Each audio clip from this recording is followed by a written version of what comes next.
The morning mist clung to the Virginia countryside like secrets waiting to be whispered. It was September 1858, and the autumn air carried more than the scent of ripening tobacco.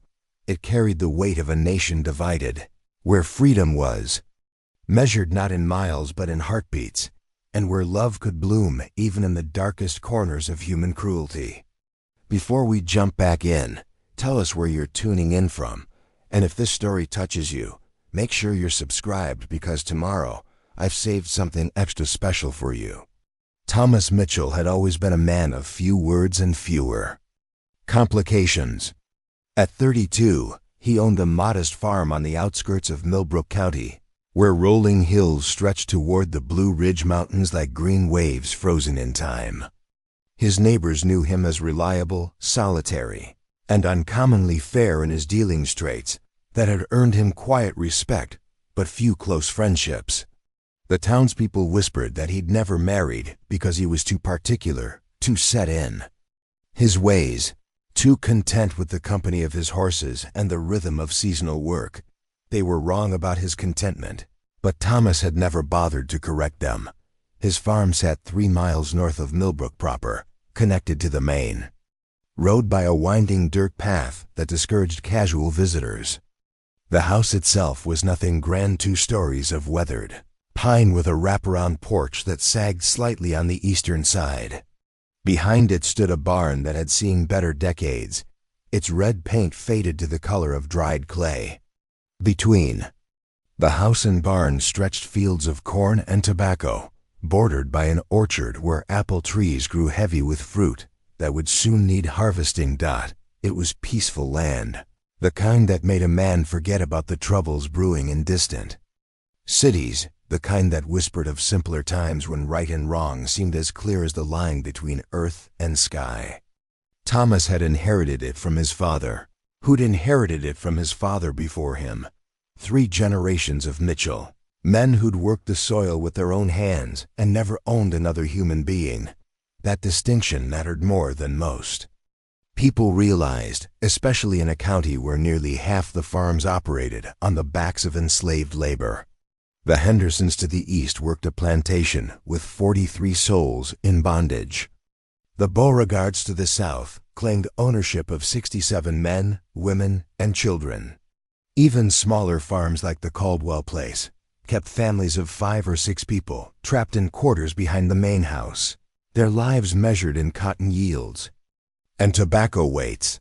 Thomas had grown up seeing the contradictions, hearing the justifications, watching neighbors who spoke of Christian charity on Sunday morning return to their human property by Monday dawn.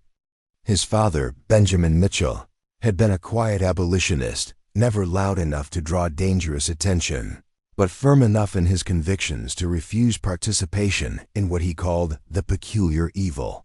He'd taught Thomas that a man's worth wasn't measured by how many others he could control, but by how he treated those who had no power to defend themselves. The lesson had shaped Thomas in ways both visible and hidden. While other young men in the county spent their 20s expanding their holdings and acquiring enslaved workers to increase productivity, Thomas had focused on improving his techniques, rotating his crops, and finding ways to make his modest acreage more profitable through innovation rather than exploitation.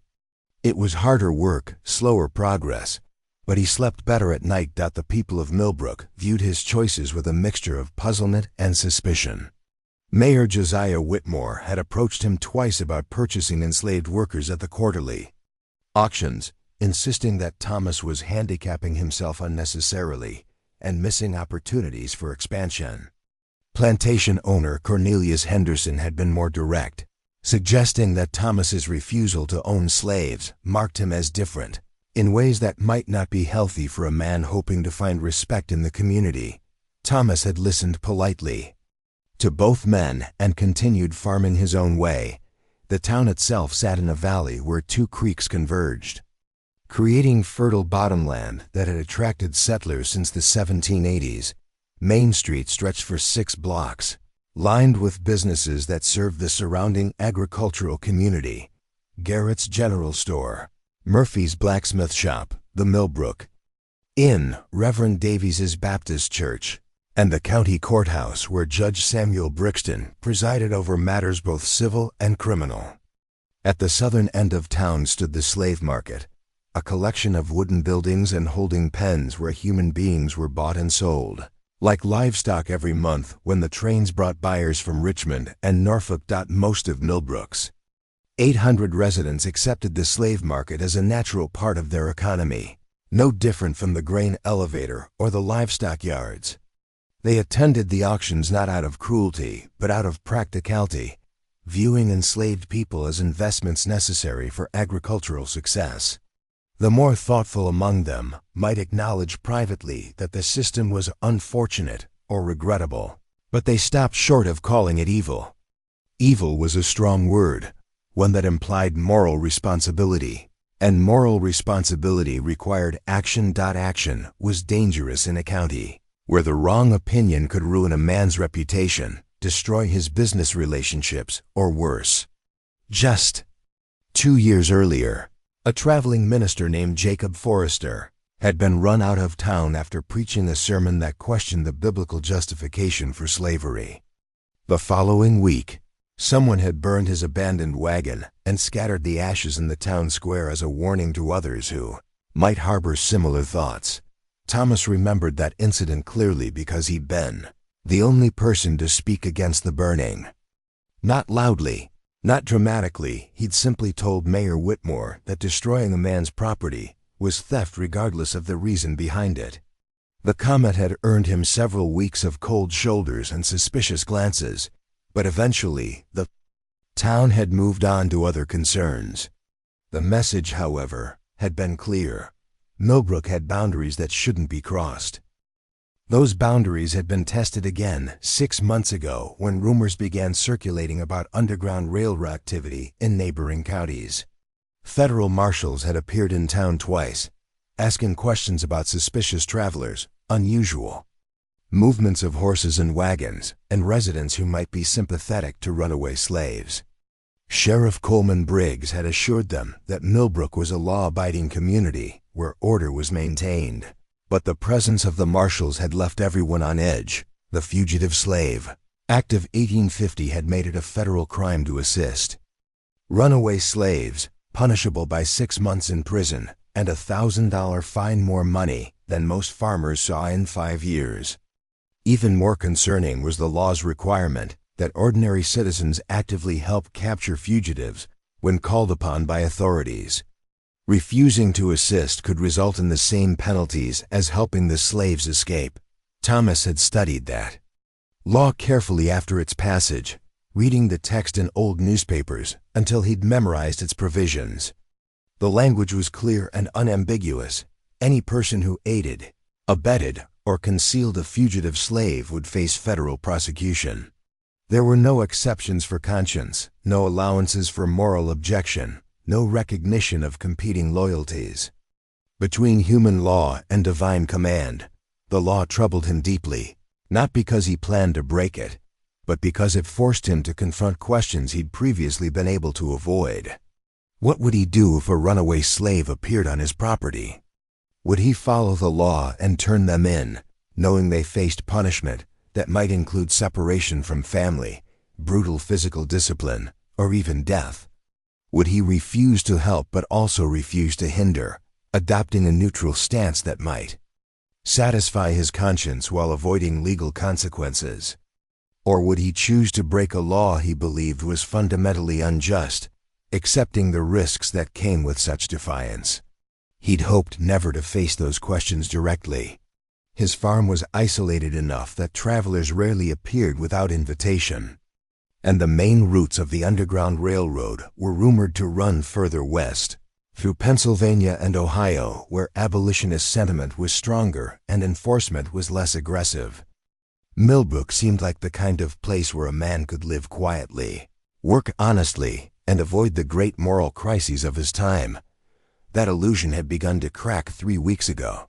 Thomas had been in town for supplies when he'd overheard a conversation between Sheriff Briggs and Deputy Marshal Harrison Wells, a federal officer who'd been investigating Underground Railroad activity throughout central Virginia. Wells was describing increased fugitive activity in the region, reporting that at least 6 slaves had escaped from plantations within 50 miles of Millbrook over the past month. Most had been recaptured within days, but 2 remained missing. Young woman from the Beauregard plantation and an older man from a farm near Charlottesville. The conversation had been loud enough for others to hear, and Thomas had noticed how quickly it spread through the community. By evening, everyone in Millbrook knew that runaway slaves were in the area, that federal marshals were watching for suspicious activity, and that substantial rewards were being offered for information leading to captures. The atmosphere in town had grown tense, with neighbors viewing each other with new suspicion and strangers being scrutinized with particular intensity. Thomas had returned to his farm that evening with an uncomfortable awareness that his quiet isolation might not protect him from the conflicts raging beyond his property lines. The federal marshals wouldn't respect his desire to remain uninvolved. If fugitive slaves were discovered in his area, he would be questioned along with everyone else. If evidence suggested he'd provided assistance, his protestations of innocence would carry little weight. The law assumed guilt more readily than it presumed virtue, especially when dealing with crimes that challenged the social order. He'd spent several sleepless nights considering his options. He could report any suspicious activity immediately, demonstrating his loyalty to the law and protecting himself from accusations of complicity. He could increase his vigilance, making sure that no fugitive found refuge on his property without his knowledge. He could even volunteer to assist the marshals in their search efforts, proving his commitment to capturing runaways. All of these approaches felt like betrayals of principles his father had taught him, values that had shaped his understanding of right and wrong since childhood. But principles were easier to maintain in theory than in practice, and Thomas was discovering that moral courage required a different kind of strength than he'd previously understood. The uncertainty had been eating at him for weeks when fate made the decision for him. It happened on a Tuesday morning when the September air still held hints of summer's warmth. Thomas had risen before dawn to check on his horses, a routine that had become automatic. After 15 years of farm life, the eastern sky was beginning to show the first pale traces of light as he walked from the house to the barn, his boots crunching softly on gravel still damp with dew. The horses were restless. He noticed it immediately, the way they shifted in their stalls, ears pricked forward, attention focused on something beyond the barn walls. Dakota, his oldest mare, was particularly agitated, moving in tight circles and occasionally snorting. Through her nostrils, Thunder, the young stallion he'd been training, stood perfectly still but with every muscle tensed, ready for flight or fight. Thomas had learned to trust his animals' instincts. They sensed things human ears couldn't detect, noticed movements that human eyes missed, felt vibrations in the earth that human feet couldn't perceive. Their behavior this morning suggested that something or someone was nearby, something that didn't belong to the familiar rhythms of farm life. He moved quietly through the barn, checking each stall, examining the tack room and feed storage areas for signs of disturbance. Everything appeared normal, but the horse's anxiety was growing, rather than subsiding. Dakota had begun pawing at her stall door, a behavior she exhibited only when she sensed immediate danger. Preparing and narrating this story took us a lot of time, so if you are enjoying it, subscribe to our channel. It means a lot to us. Now back to the story. Thomas stepped outside and stood motionless for several minutes, listening to the pre-dawn silence. No unusual sounds reached his ears, no footsteps, no voices, no rustling in the nearby woods. But absence of sound could be as meaningful as its presence. Wild animals moved quietly when they sensed predators. Livestock fell silent when strangers approached. Even the birds seemed subdued this morning, their usual dawn chorus reduced to occasional tentative chirps. He walked slowly around the barn's perimeter, eyes scanning the ground for tracks, disturbed vegetation, or other evidence of recent passage. The soft earth near the water trough showed several sets of deer prints from the previous evening, but nothing that suggested human presence.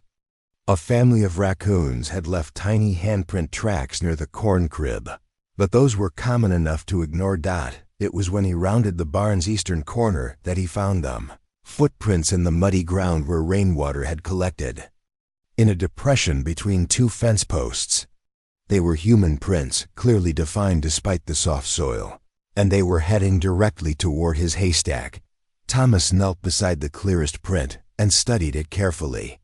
The impression was small, narrow, consistent with a woman's foot or perhaps a young man's. Whoever had made it had been wearing shoes, but shoes in poor condition.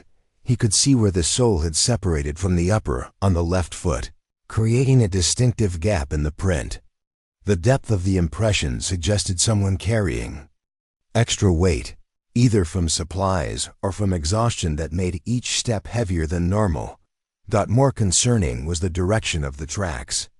They led from the tree line behind his property directly toward the haystack he'd built beside the barn, a 20-foot pile of dried grass and clover that he'd been accumulating since early summer. It was the perfect hiding place for someone seeking temporary shelter, large enough to conceal a person completely, positioned where it couldn't be seen from the main road or neighboring farms. Thomas followed the tracks slowly, noting how they wandered slightly as if the person making them had been unsteady on their feet. Near the haystack, the prints became confused, overlapping and circular, suggesting that whoever had arrived there had spent time moving around the area, perhaps searching for the best place to hide. The haystack itself showed subtle signs of disturbance. Someone had carefully pulled loose hay from the eastern side, creating a shallow depression that would be invisible from more than a few feet away. The work had been done skillfully, with attention to maintaining the stack's overall appearance, while hollowing out just enough space for human habitation. Thomas approached the haystack slowly, uncertain whether its occupant was still present. "Hello," he called softly, his voice barely above a whisper. "I know you're there. I'm not going to hurt you." Silence answered him, but he sensed movement within the hay, a subtle shifting that could have been wind or settling, but felt more purposeful. He moved closer, stopping an arm's length from where he believed the hiding place was located. "I own this farm," he continued quietly. "My name is Thomas Mitchell. If you're in trouble, maybe I can help."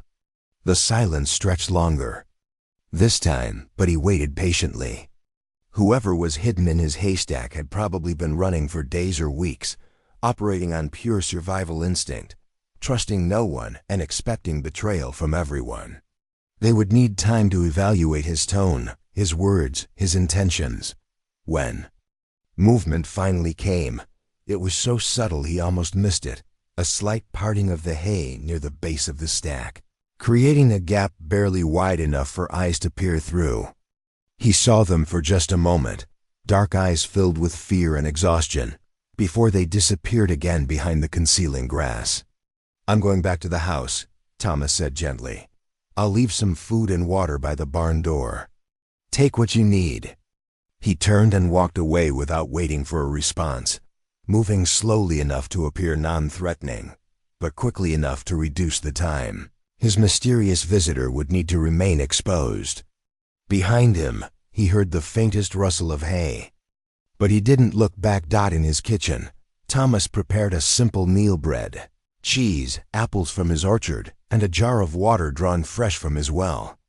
He wrapped everything in a clean cloth and carried it to the barn, placing it beside the door where it would be visible but not obvious to anyone who might pass by.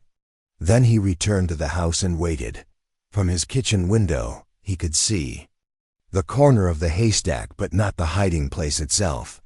He sat at his table with a cup of coffee growing cold in his hands, watching for movement, trying to understand what he'd gotten himself into. The implications were becoming clearer with each passing minute. Someone was hiding on his property, someone desperate enough to risk sleeping in a haystack, someone who'd arrived in the night like a fugitive. in a county where federal marshals were actively searching for runaway slaves, where substantial rewards were offered for information leading to captures, where helping fugitives was a federal crime punishable by imprisonment and financial ruin. Thomas had just offered assistance to someone who was almost certainly a runaway slave. He should report the discovery immediately. Sheriff Briggs would thank him for his civic responsibility. The federal marshals would appreciate his cooperation, and his neighbors would respect him for following the law. The fugitive would be returned to their owner. Thomas would avoid any legal complications, and life in Millbrook would continue its familiar patterns. But Thomas couldn't forget those eyes he'd glimpsed through the haydark. Frightened, utterly. Human eyes that belonged to someone who'd risked everything for a chance at freedom. Whoever was hiding in his haystack wasn't property to be returned or a problem to be solved. They were a person, probably young, certainly vulnerable, desperately in need of help that only he could provide. The moral arithmetic was simple, even if the practical consequences were terrifying. Reporting the fugitive would protect Thomas, while condemning someone else to a lifetime of bondage. Helping them would endanger Thomas while offering someone else a chance at liberty. The law demanded one choice, his conscience demanded another, and he was discovering that conscience spoke with a stronger voice than he'd expected. As the morning sun climbed higher, burning away the mist and warming the September air, Thomas Mitchell sat in his kitchen and made the decision that would change everything. He would not report the fugitive hiding in his haystack. Instead, he would find a way to help them reach safety, whatever the cost to himself. He had no idea that this choice would lead him not just to defy unjust laws, but to discover a love deeper than any he'd imagined possible. A love that would transform two hearts and set two spirits free in ways that neither the law nor its opponents could have predicted. By midday, the food Thomas had left by the barn door had disappeared. He'd watched from his window as shadows moved near the haystack, quick and careful, but he deliberately avoided looking directly at his unexpected guest. Trust had to be built slowly, especially when lives hung in the balance. The afternoon brought visitors that made Thomas's blood run cold. He was repairing fence posts in his eastern pasture when he heard horses approaching along his drive.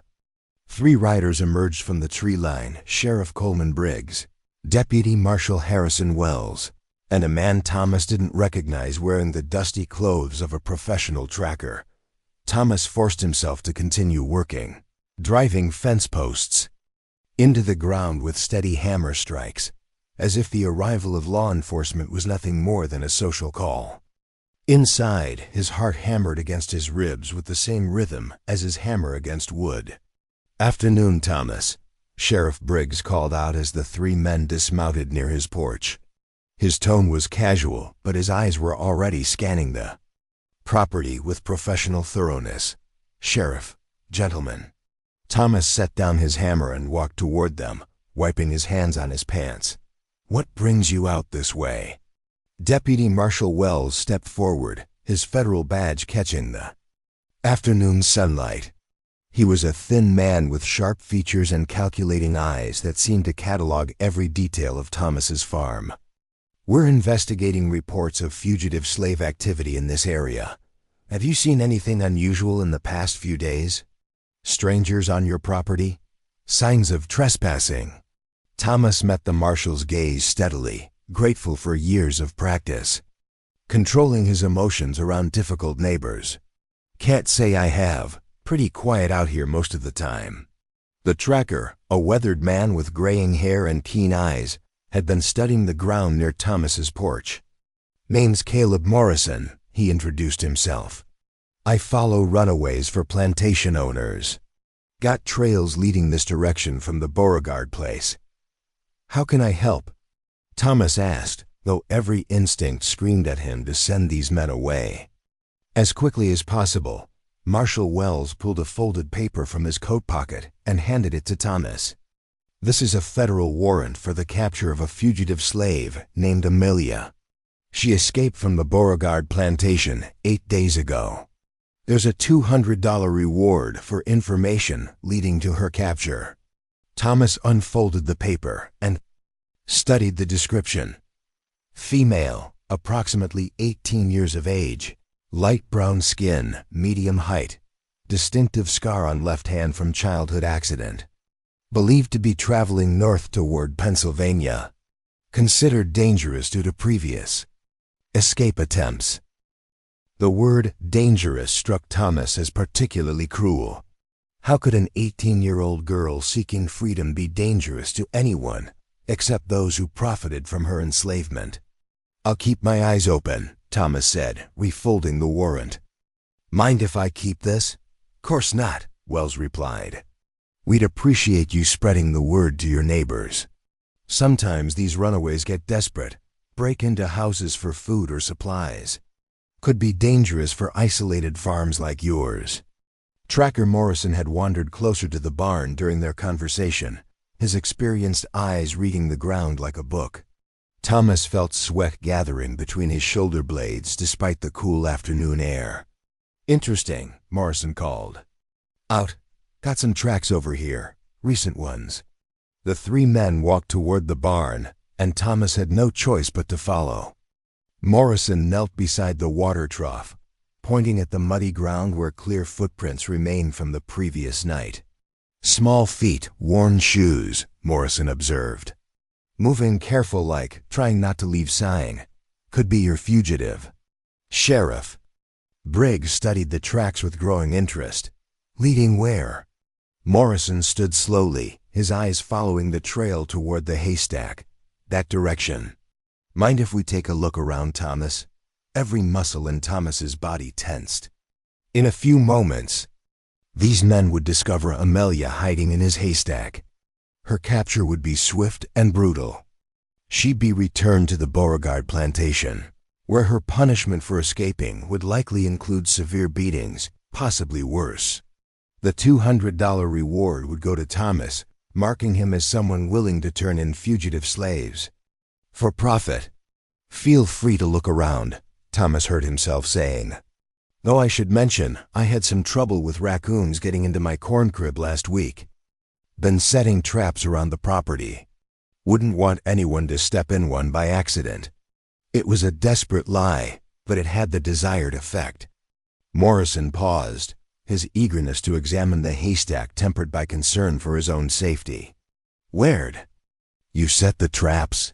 Wells asked. Thomas gestured vaguely toward several areas around his property, including the space near the haystack.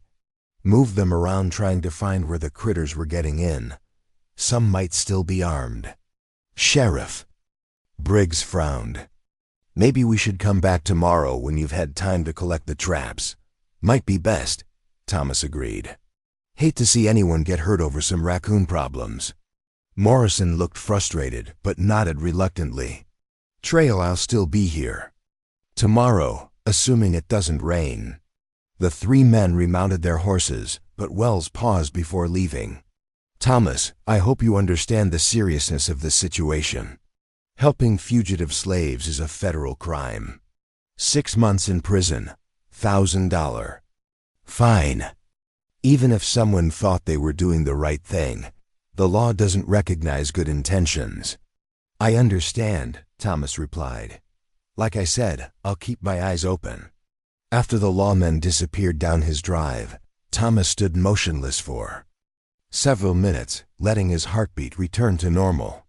He'd bought time, but not much. Tomorrow they'd return, and tomorrow there would be no excuses to keep them from searching his property thoroughly. As evening approached, Thomas prepared another meal and left it by the barn door. This time, he included a note written on brown paper. "They're looking for you. We need to talk after dark. I want to help." He watched from his kitchen window as twilight deepened, waiting for movement near the haystack. When it came, it was barely visible, a shadow separating from other shadows, moving with the fluid grace of someone who'd learned to become invisible. Thomas waited until full darkness had settled over his farm before walking to the barn. He carried no lantern, navigating by moonlight and long familiarity with his property. Near the haystack, he stopped and spoke quietly into the night. "Amelia? That's your name, isn't it?" I saw the warrant. Silence answered him, but he sensed presence nearby, attention focused on his words with desperate intensity. I know you're frightened, he continued. I know you don't trust me. But those men will be back tomorrow, and they'll search every inch of this farm. If you're still here, they'll find you. A soft rustling came from the haystack, followed by the sound of someone moving carefully through dried grass. Then a voice spoke from the darkness, young female, exhausted but determined. Why do you want to help me? What do you want in return? The question hit Thomas like a physical blow. In those few words, he heard the terrible wisdom of someone who'd learned that kindness always came with a price, that assistance was never freely given, that survival depended on understanding what others wanted before they took it. I don't want anything, Thomas said gently. I just think what they're doing to you is wrong. A longer silence followed, filled with the night sounds of insects and distant owls. When Amelia spoke again, her voice was closer, though still hidden in darkness. You got any idea what they do to runaways when they catch us? What do they do to white folks who help us? Some idea, Thomas admitted. Enough to know the risks. Then why are you doing this?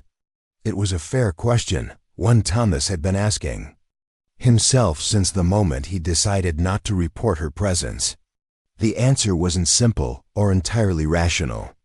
It grew from years of watching his neighbors justify cruelty, from his father's quiet teachings about human dignity, from his own certainty that some things mattered more than personal safety.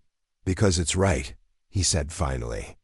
Because you're a person, not property. Because freedom shouldn't depend on the color of someone's skin. Another rustling sound came from the haystack, and suddenly emerged into the moonlight. Thomas's breath caught in his throat. Even exhausted, even dressed in torn and dirty clothes, even bearing the marks of hard travel and harder living. She was beautiful in a way that made his heart skip irregularly. She was younger than he'd expected. Probably closer to 17 than 18, despite what the warrant claimed. Her skin was the warm brown of polished walnut, her hair pulled back in a practical bun that couldn't quite contain its natural curl. The scar on her left hand was visible even in the dim light, a jagged line across her palm that spoke of childhood accidents and inadequate medical care, but it was her eyes that captured Thomas's attention. They held depths of experience that no 17-year-old should possess, wisdom purchased through suffering, strength forged in fires that would have broken weaker spirits. They were eyes that had seen too much but refused to surrender hope. You really mean it? She asked, studying his face with the same intensity he was studying hers. You really want to help? Yes, Thomas said without hesitation. But we need to get you away from here tonight. They'll be back tomorrow with dogs, probably more men. This farm won't be safe. Amelia nodded slowly. Where am I supposed to go? Don't know this country. Don't know who to trust. Thomas had been considering that question since the lawman's visit. His knowledge of underground railroads was limited, but he'd heard rumors and stories, whispered conversations that mentioned safe houses and sympathetic conductors. There was supposed to be a station 20 miles north, operated by a Quaker family named the Hutchinsons. Getting Amelia there would require traveling at night through unfamiliar territory, but it was her best chance of reaching Pennsylvania and genuine freedom. There's a place, he said carefully. People who help fugitives reach the north, but it's dangerous getting there. Roads are watched, patrols are out every night. More dangerous than staying here, Amelia replied pragmatically. She was right. Of course, remaining on his farm meant certain capture. Attempting to reach the next underground railroad station offered only the possibility of freedom, but possibility was better than certainty of return to slavery. I'll take you, Thomas said, the words emerging before he'd fully formed the thought. I know the back roads, the places where we can travel without being seen. Amelia stared at him in surprise. You can't do that. They catch you helping me. You go to prison. Lose everything you got. Maybe, Thomas acknowledged, but that's my choice to make. For the first time since emerging from the haystack, Amelia's rigid composure softened slightly. Something flickered across her face, gratitude, perhaps, or simply amazement that someone would risk so much for a stranger. Why? She asked again. But this time the question carried a different weight. She wasn't asking about his motivations anymore. She was asking about something deeper, something that touched the foundations of who he was and what he believed. Thomas looked at this young woman who'd risked everything for freedom, who'd traveled 8 days through hostile territory, who'd survived on courage and determination alone. He thought about the warrant in his pocket that described her as dangerous, about the men who viewed her as valuable property, about a legal system that criminalized helping her while rewarding her. Capture. Because you deserve better, he said simply. Because everyone deserves better. Amelia studied his face for a long moment, searching for deception or hidden motives. Whatever she saw there seemed to satisfy her, because she nodded once, decisively. When? Will we leave? Tonight, soon as I can get supplies together. It's a long walk to the next safe house. I can walk, Amelia said with quiet pride. Been walking 8 days already. Thomas felt something shift inside his chest, a tightening that had nothing to do with fear or worry. This young woman possessed a dignity that all the laws and warrants and bounty hunters in the world couldn't touch. She'd been enslaved, hunted, reduced to hiding in haystacks and stealing food to survive. But she maintained a sense of self-worth. That humbled him. Come up to the house, he said. You need real food, clean clothes, and a chance to rest before we travel. Amelia hesitated. That's safe? What if someone sees? My nearest neighbor is 2 miles away. Nobody comes calling after dark unless there's an emergency. She followed him toward the farmhouse, moving with the careful silence of someone accustomed to avoiding detection. On the porch, Thomas paused to light a single lamp, keeping the wick low to minimize the light visible from outside. Inside his kitchen, Amelia looked around with curiosity mixed with caution. The room was simple but comfortable, handmade table and chairs, cast iron stove, shelves lined with preserves and dry goods. It was the home of a man who lived alone but took care of his possessions, who valued order without requiring luxury. Sit, Thomas said, gesturing toward the table. I'll fix you something proper to eat. He assembled a meal that was far more substantial than the simple fare he'd been leaving by the barn door. Fresh bread, butter churned from his cow's milk, ham from his smokehouse, green beans preserved from his garden, and milk still cool from the cellar. It was the kind of meal that said welcome, that treated a guest with dignity regardless of circumstances. Amelia ate carefully, not with the desperate hunger he'd expected, but with the measured pace of someone who'd learned to make food last. To savor every bite, because the next meal was never guaranteed. Between bites, she studied his face, his hands, his movements, still evaluating whether this unexpected kindness could be trusted. Tell me about yourself, Thomas said gently. If you're comfortable doing that. Amelia paused, a piece of bread halfway to her mouth.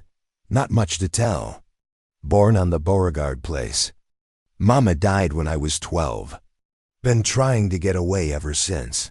The simple words carried immense weight. Thomas found himself imagining a 12-year-old girl losing her mother, facing the rest of her childhood alone on a plantation where she was viewed as property rather than a person. 5 years of planning escape attempts. 5 years of hope deferred and dreams denied. This is your first time getting away? Third time, Amelia said matter-of-factly. Got caught twice before. Last time, they kept me chained for 2 months. Made me an example for others. Thomas felt anger rise in his chest, hot and sudden. The casual way she spoke of being chained, of being made an example, revealed how normalized such cruelty had become in her world. She wasn't seeking pity or sympathy. She was simply stating facts about her existence. How'd you get away this time? Master Beauregard bought new slaves at auction last week. While they were getting the new ones settled, I slipped away during evening chores. Been traveling at night, hiding during the day, living on whatever I could find. 8 days, Thomas said, doing the arithmetic. You've been running for 8 days, 9 counting today. Amelia met his eyes steadily.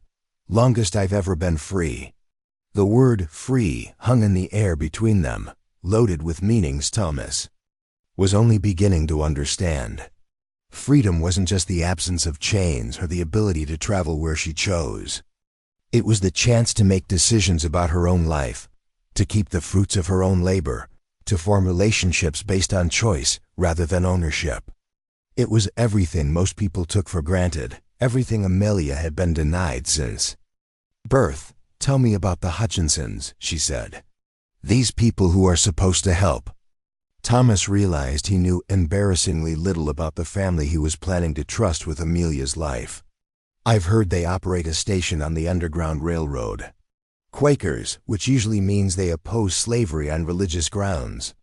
Their farm is about 20 miles north of here, near the Rappahannock River. Usually means? I've never met them personally, Thomas admitted. Could be rumors, could be truth. Could be dangerous to assume, Amelia nodded thoughtfully. Everything is dangerous now. Question is, which dangerous choice gives me the best chance?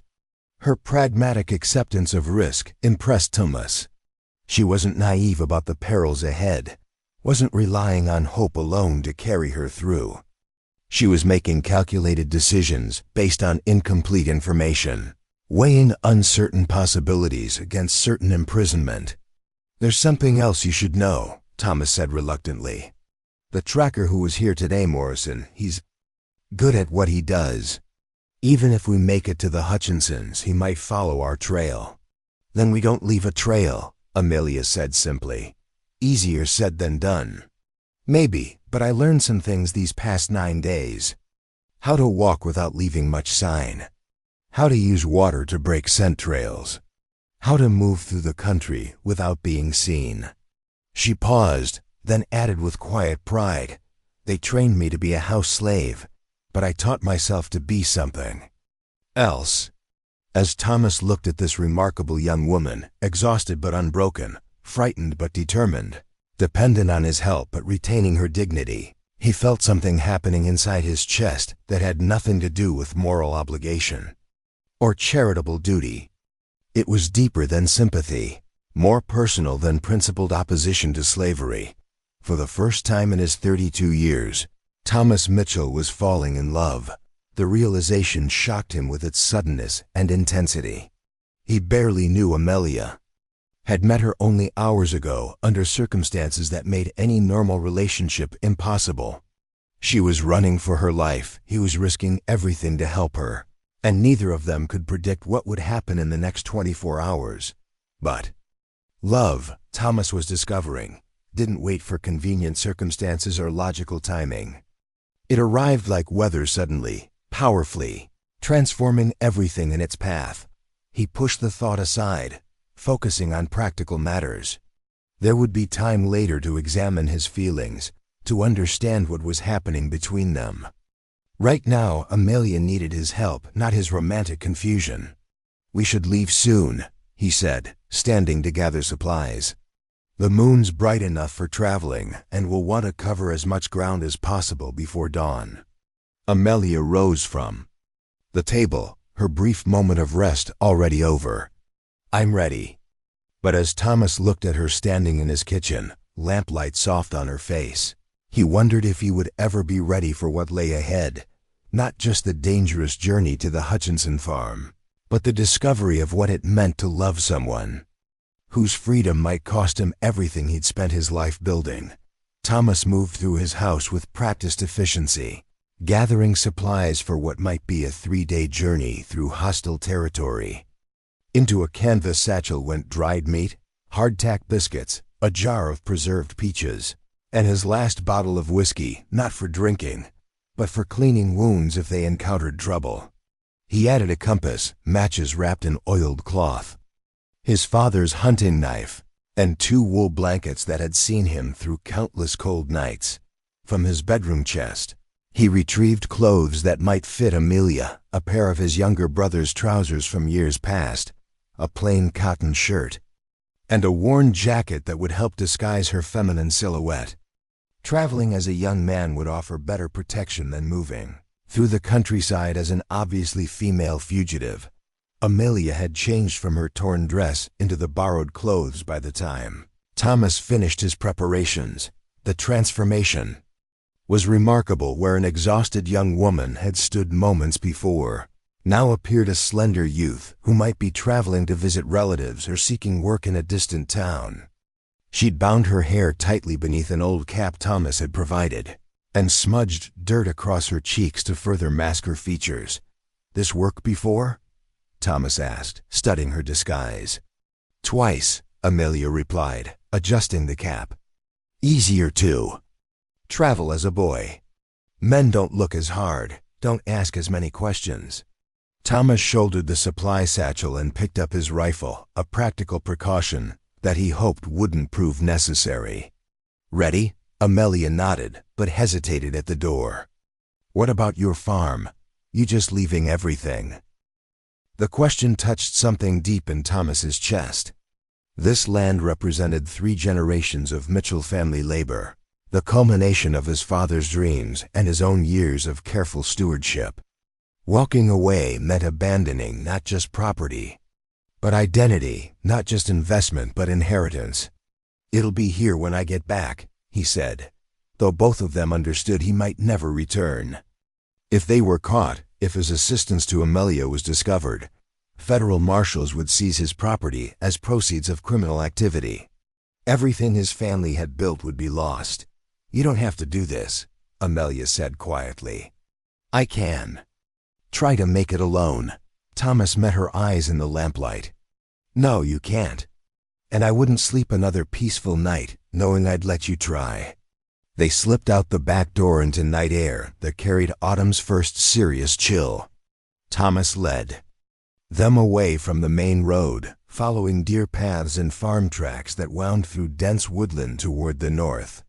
The moon provided enough light to navigate, but not enough to make them visible to casual observers. For the first hour, they moved in silence broken only by the soft sounds of their footsteps on fallen leaves and the distant calls of night birds. Thomas set a steady pace fast enough to cover ground quickly, but sustainable for someone who'd already been walking for over a week.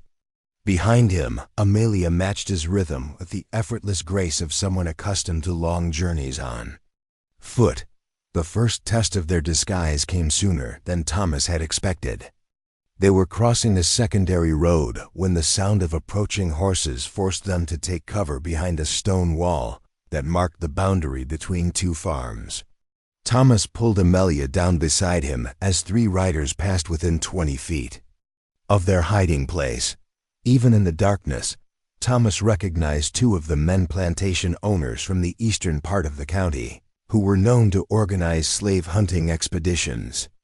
The 3rd rider was unfamiliar, but his equipment marked him as another professional tracker. They were moving slowly, their horses' hooves barely audible on the packed earth, their voices low but carrying in the still air. Double quotes. Tracks led this direction, but the trail goes cold near the creek. Though could have doubled back, or maybe she had help. Marshall Wells is offering an extra $50 for information about anyone harboring fugitives. Thomas felt Amelia tense beside him as the riders passed. Her breathing became shallow and controlled, the breathing of someone who'd learned to become invisible when predators were near.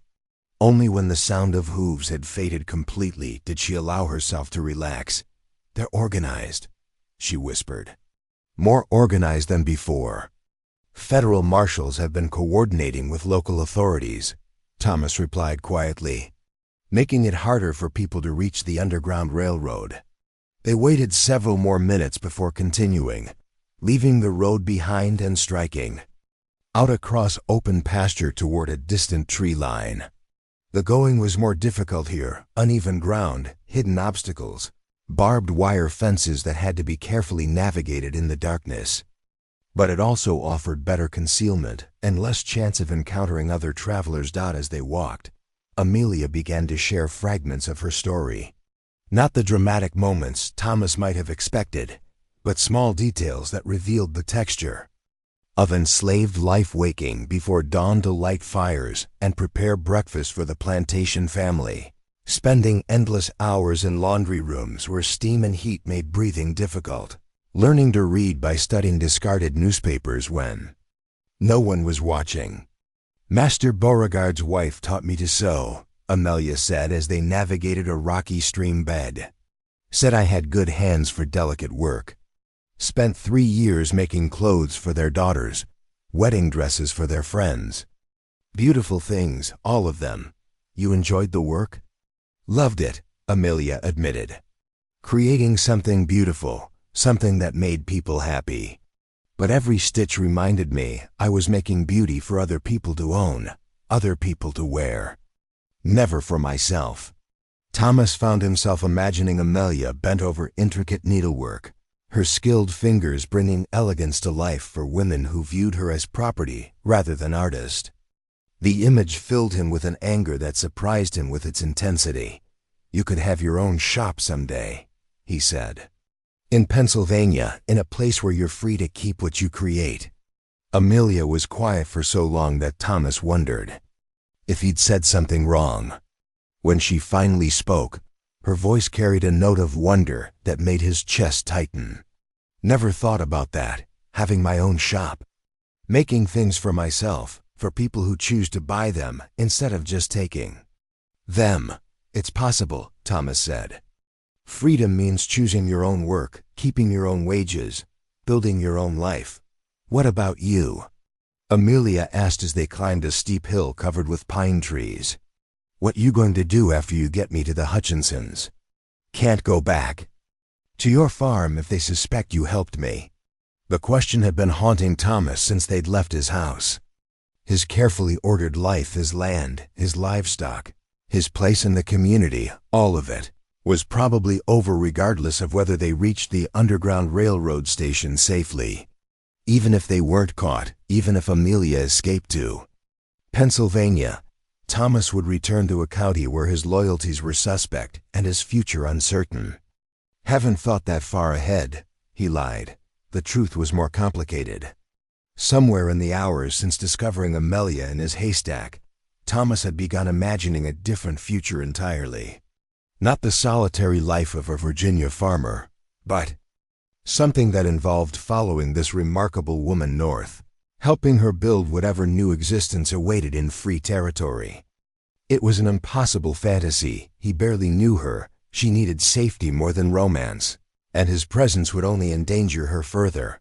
But impossible fantasies had a way of feeling more real with each step they took together through the Virginia darkness.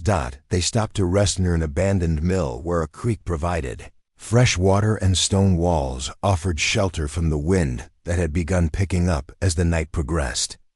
Thomas shared out portions of food while Amelia studied their surroundings with the careful attention of someone who'd learned that survival depended on noticing details.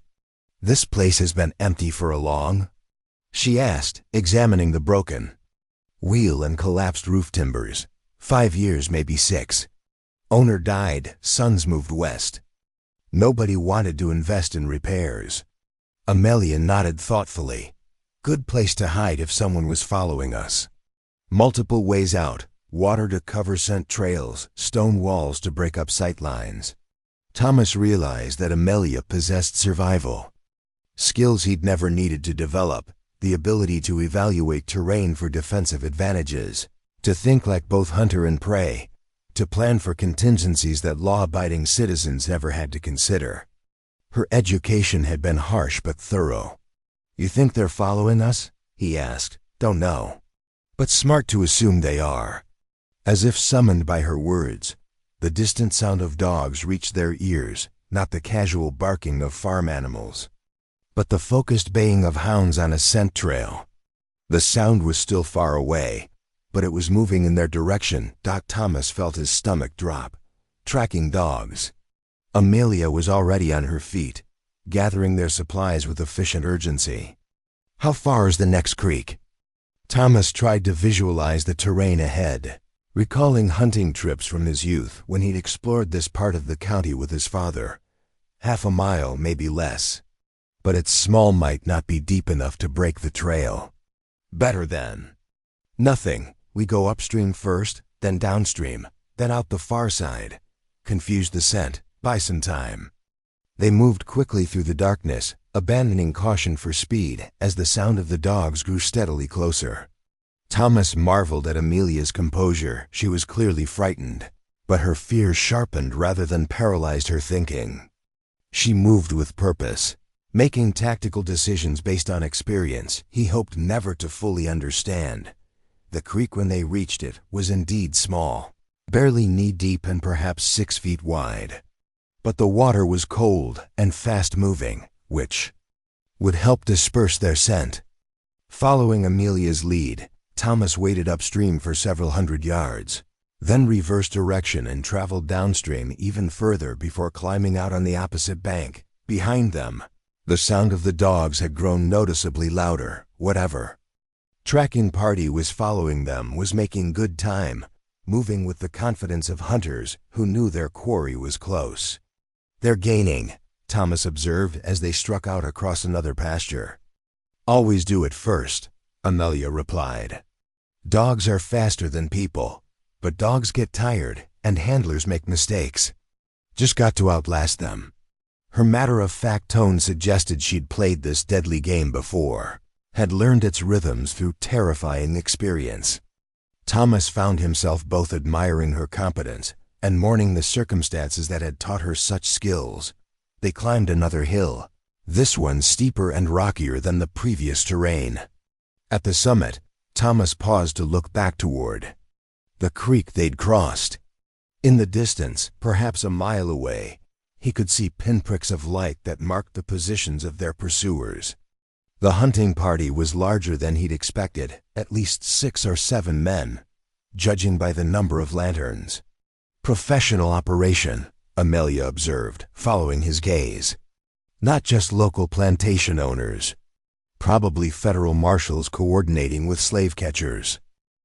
The realization that they were being hunted by federal law enforcement added new urgency to their flight.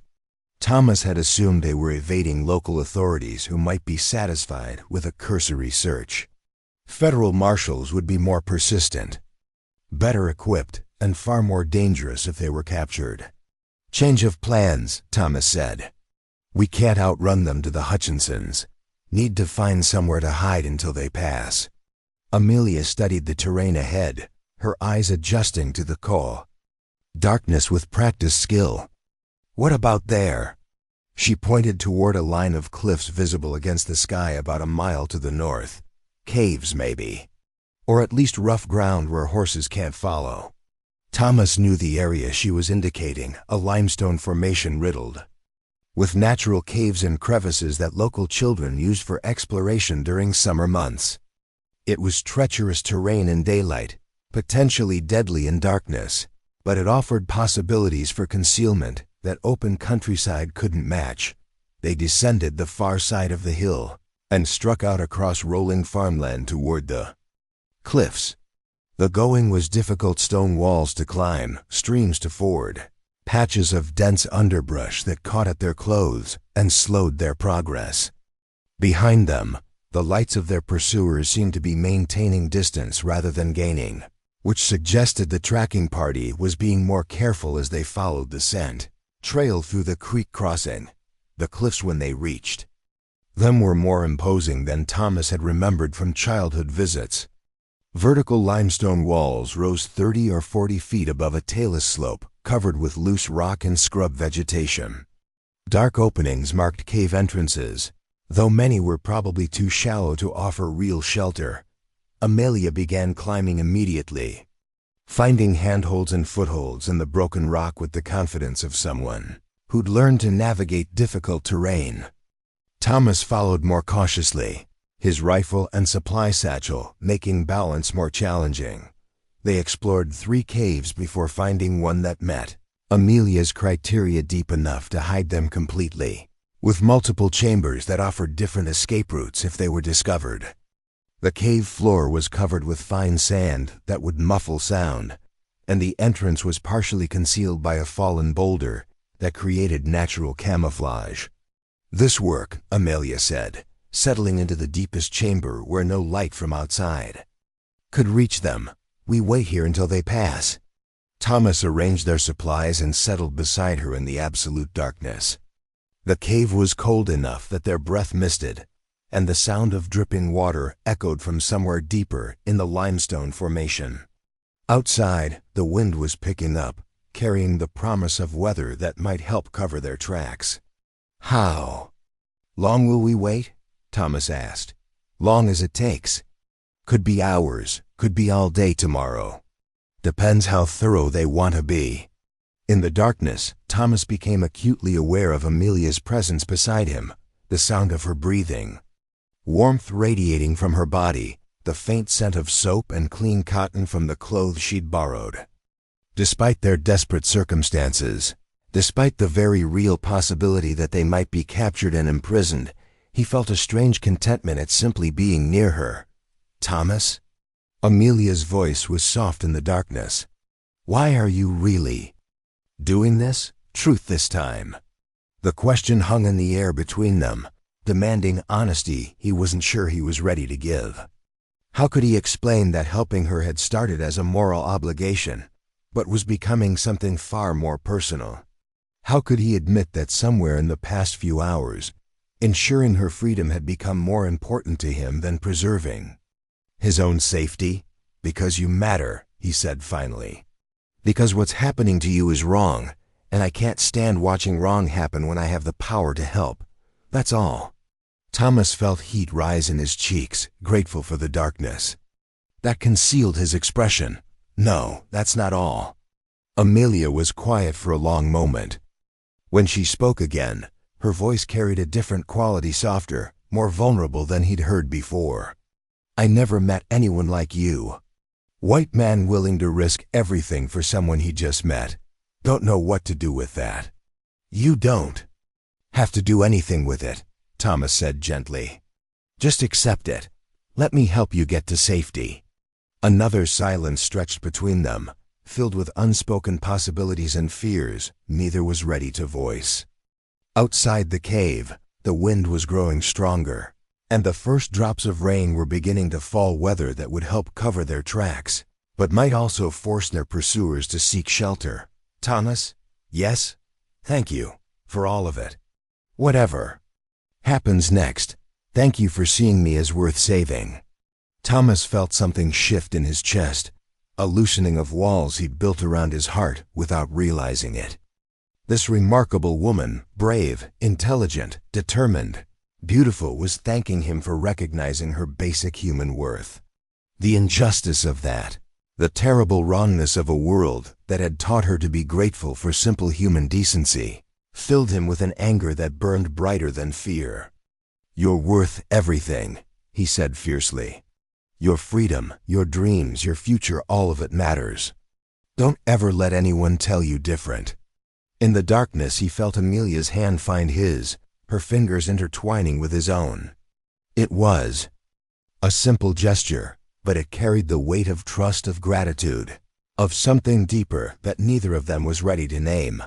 Outside, the storm was intensifying, rain drumming against the cliff face and wind howling through the cave openings.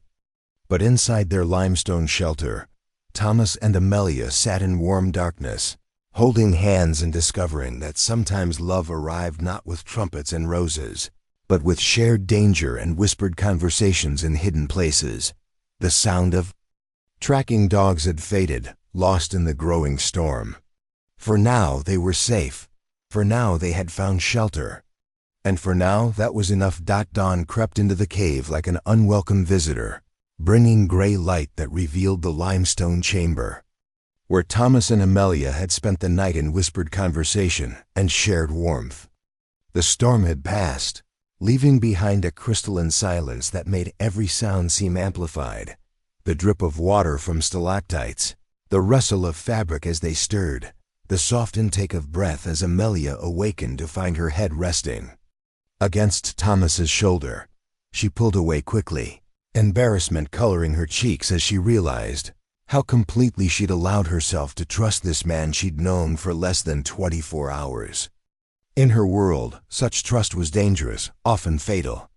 Yet something about Thomas's steady presence had quieted the hypervigilance that had kept her alive through 9 days of flight. "Morning," Thomas said softly, his voice rough from sleep and cold air. He made no comment about how they'd slept, sensing her discomfort with the intimacy that darkness and danger had created between them. Amelia moved to the cave entrance, peering carefully around the fallen boulder that concealed their hiding place. The valley below showed no signs of their pursuers, no smoke from campfires, no movement among the trees, no glint of metal that might indicate waiting men. The tracking party had either moved on or taken shelter from the storm elsewhere. "Think they gave up?" Thomas asked, joining her at the cave mouth. "Never give up," Amelia replied, scanning the terrain with practiced eyes. "Just regrouping. Probably waiting for full daylight to pick up our trail again." Thomas studied the landscape with new appreciation for its tactical possibilities. What had once been a familiar hunting ground now appeared as a maze of hiding places and escape routes, each hill and creek and patch of woodland offering either sanctuary or exposure, depending on how cleverly they moved. "We can't stay here," he said.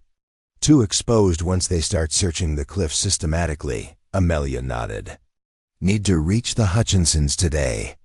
Every hour we delay gives them more time to organize, bring in more men." They gathered there, supplies and prepared to leave the cave that had sheltered them through the storm. As they emerged into morning light, Thomas caught his first clear look at Amelia since the previous evening. The borrowed men's clothing couldn't disguise her feminine grace, and exhaustion had etched fine lines around her eyes, but she remained beautiful in a way that made his chest tighten with emotions he was still learning to name.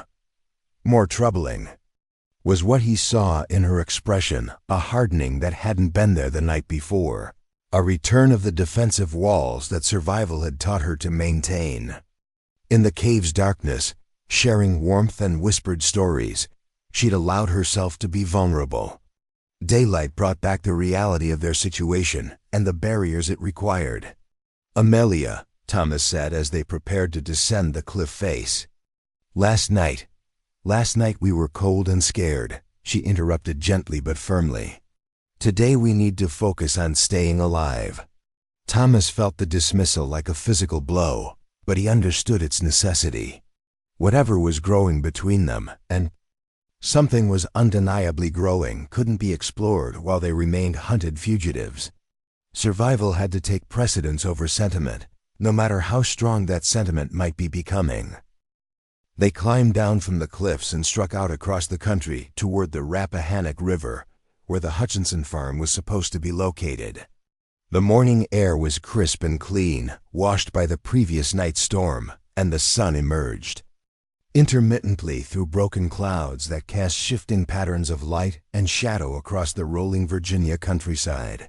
For the first hour, they made good time across terrain that offered reasonable concealment: wooded hills, creek bottoms, thick with vegetation, abandoned fields where tall grass provided cover. Thomas began to hope they might reach the Underground Railroad station without further incident. That hope died when they crested a ridge and saw riders spread across the valley below that the hunting party had reorganized during the night, bringing in additional men and horses from surrounding counties. Thomas counted at least 12 riders moving in a coordinated sweep pattern, with tracking dogs ranging ahead to detect scent trails. Federal marshals were directing the operation, their authority evident in the way local plantation owners deferred to their tactical decisions. "Professional operation," Amelia observed, echoing her comment from the previous night. "They brought in specialists." Thomas recognized several of the riders: Sheriff Briggs, Tracker Morrison, plantation owners Henderson and Beauregard. But the others were strangers, Hard-faced men whose equipment and bearing marked them as professional slave catchers who made their living hunting human beings. "We're outnumbered," Thomas said, stating the obvious. "Always were," Amelia replied pragmatically. "Question is whether we're out-hot." She studied the search pattern for several minutes, her tactical mind working through possibilities and probabilities. The riders were conducting a systematic sweep, but their formation assumed their quarry would continue moving north toward known underground rail routes. A desperate fugitive might try to break through their line or circle around to the east or west, but few would consider doubling back toward the very plantation from which they'd escaped. "What are you thinking?" Thomas asked, recognizing the calculating look in her eyes. "Thinking maybe we go south instead of north. Last place they expect us to head." Thomas felt his stomach drop. "South means going back toward Beauregard's plantation." "That's crazy. Crazy enough to work," Amelia said. "They got the northern routes covered. But south of the plantation, there's rough country leads toward the James River. Boat traffic, trading posts, places a person might disappear for a while." The plan was audacious in its apparent foolishness, deliberately moving toward greater danger instead of away from it, trusting that the hunter's assumptions would blind them to the obvious. It was the kind of tactical thinking that only someone with extensive experience evading capture would consider. "You've done this before," Thomas said. It wasn't a question. Different situation, but similar principles. Sometimes the best hiding place is right under their noses. Thomas looked again at the line of riders sweeping the valley below. Every instinct told him to flee north, to put as much distance as possible between themselves and the plantation where Amelia had been enslaved. But Amelia's survival instincts had kept her alive through 2 previous escape attempts and 9 days of flight. He was learning to trust her judgment over his own fears. "How far south?" he asked.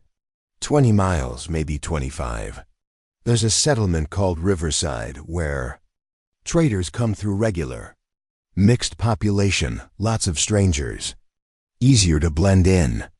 They began working their way south, using ridgelines and tree cover to avoid the mounted searchers who continued their northward sweep. The going was slower now. Every movement had to be calculated, every piece of cover evaluated for the protection it offered. They were moving through a country where any local resident might recognize Thomas, where Amelia's presence would be impossible to explain if they were discovered. By midday, they had covered perhaps 8 miles without incident. The search parties' sounds had faded behind them, suggesting the hunters remained convinced their quarry was moving north. Thomas began to hope that Amelia's tactical gamble might succeed. Their luck ran out when they stopped for water at a creek that bordered the Caldwell farm. Thomas was refilling their water bottles when he heard horses approaching from the east. Not the organized sound of the search party, but the casual pace of routine farm business. Through the trees, he glimpsed 2 riders heading toward the creek, probably Caldwell sons coming to water their horses at the same spot Thomas had used for that purpose since childhood. "Company," he whispered to Amelia, who was keeping watch from behind a fallen log. The riders were young men Thomas had known since boyhood, Jake and Samuel Caldwell, brothers who'd inherited their father's prejudices along with his land. They owned 6 enslaved people and had participated in previous fugitive hunts with enthusiasm that bordered on bloodlust. Amelia had already melted into the underbrush, becoming invisible with the practiced skill of someone whose life depended on concealment. Thomas had no such option. The Caldwell brothers would recognize him immediately, and his presence near their property required explanation. He stood and walked toward the creek, as if he'd been doing nothing more suspicious than taking a drink of water. "Morning, Jake, Samuel." The brothers reined in their horses, surprised to encounter anyone in this remote location. Jake, the older of the 2, studied Thomas with curiosity that was rapidly becoming suspicion. "Thomas Mitchell, Jake said slowly. "Long way from your farm, ain't you?" "Hunting," Thomas replied, gesturing toward his rifle.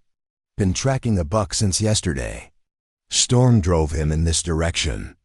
Samuel, always quicker to suspicion than his brother, looked around the area with calculating eyes. Funny kind of hunting. Don't see no deer sign hereabouts.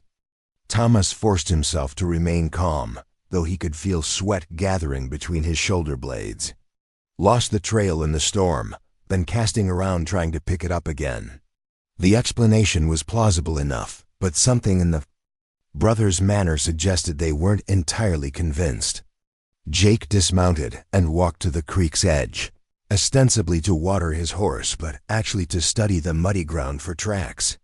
"Well now," Jake said after a moment, his voice carrying a new edge.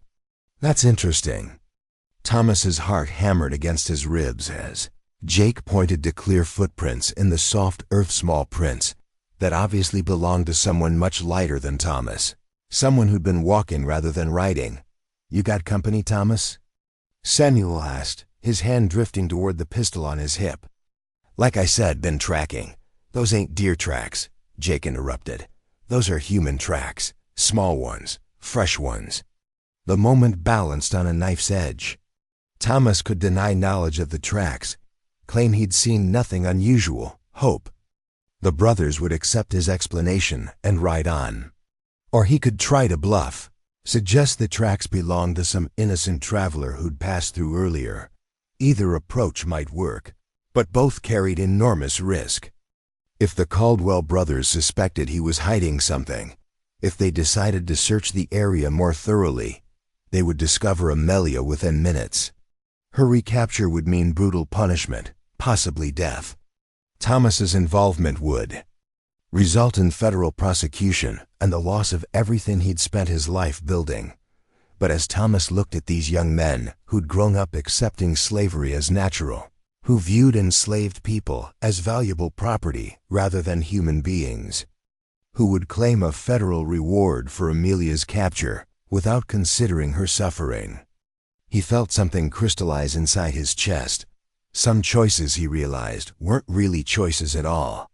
Some moments demanded that a man decide who he was and what he stood for, regardless of consequences. "You're right," Thomas said quietly. "They're not deer tracks." The admission hung in the air like gunpowder waiting for a spark. Jake's hand moved to his own weapon while Samuel edged his horse closer, cutting off Thomas's retreat toward the trees. "Want to explain what you're doing out here with the company you're trying to hide?" Jake demanded. Thomas looked at these men he'd known since childhood, neighbors whose families had shared harvests and barn raisings and church services for 3 generations. In their eyes, he saw the transformation that moral crises created. Quickly, familiarity could become suspicion. How easily neighborly concern could become righteous anger. "Can't do that," Thomas said simply. The refusal confirmed what the brothers had already begun to suspect. Samuel's pistol cleared leather with practiced speed, its barrel centering on Thomas's chest. "Step away from that rifle," Samuel ordered. "Real slow and careful." Thomas complied, moving his hands away from his weapon while calculating distances and angles. He was outnumbered and outgunned, but desperation could sometimes overcome disadvantages if a man was willing to accept almost certain injury in service of protecting someone he cared about.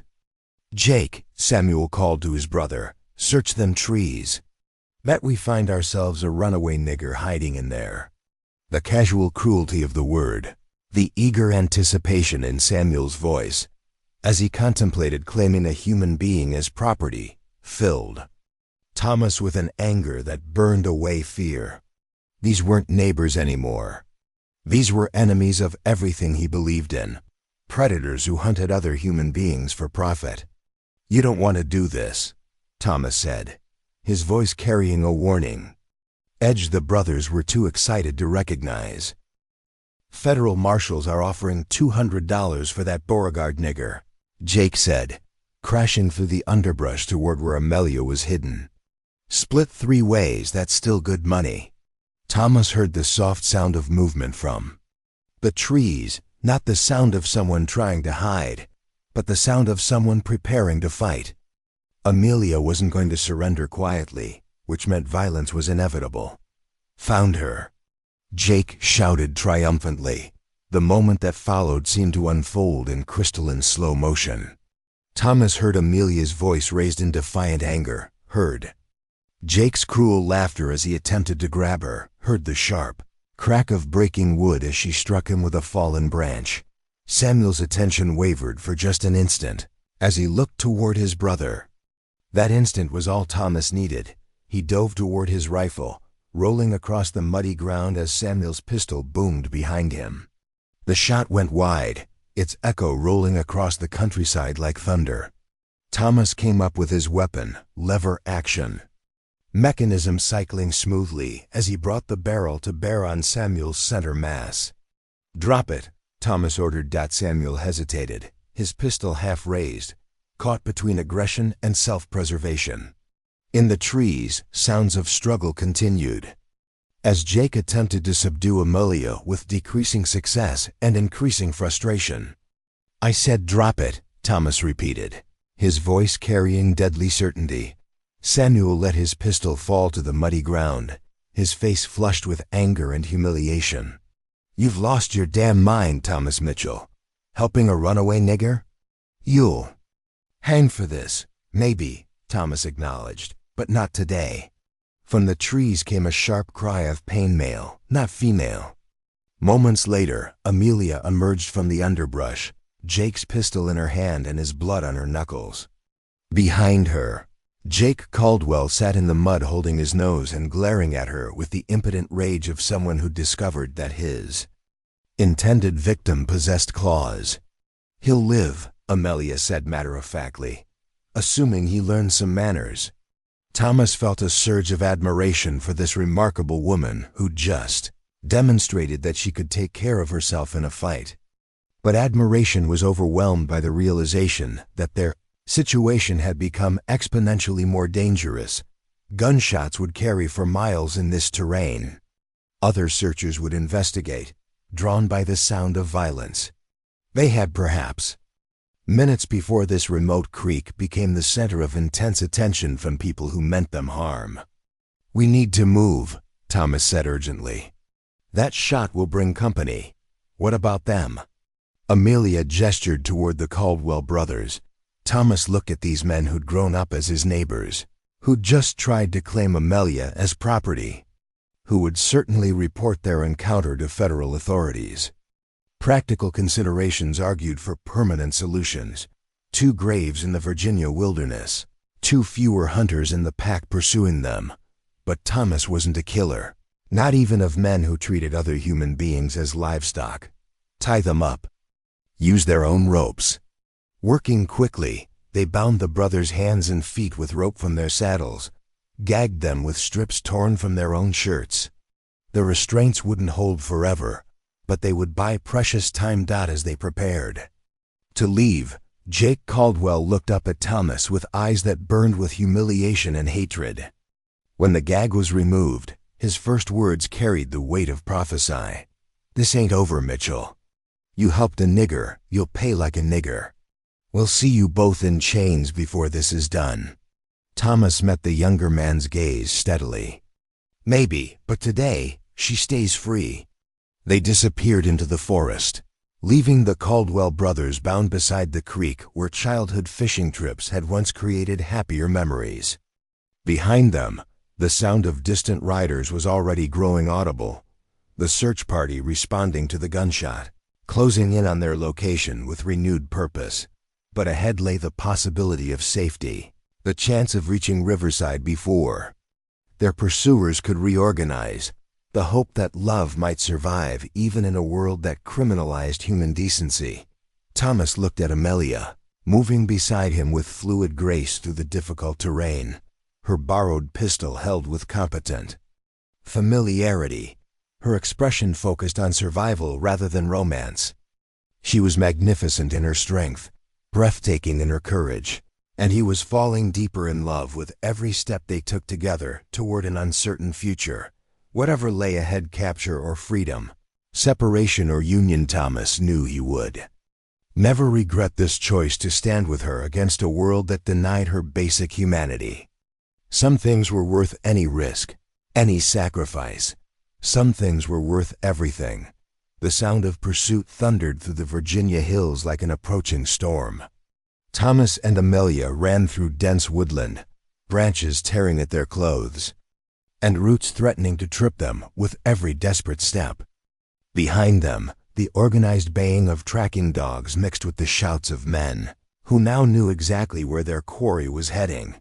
The confrontation with the Caldwell brothers had shattered any hope of reaching safety. Undetected, word would spread through the county within hours. Thomas Mitchell was harboring a fugitive slave, had drawn weapons on his neighbors, had chosen sides in the great moral conflict that was tearing the nation apart. There would be no going back to his quiet life as a farmer, no pretending neutrality in a war where neutrality itself had become impossible. Amelia moved through the forest with the fluid grace of someone raised in wild country, her body flowing around obstacles that forced Thomas to crash through with brute strength.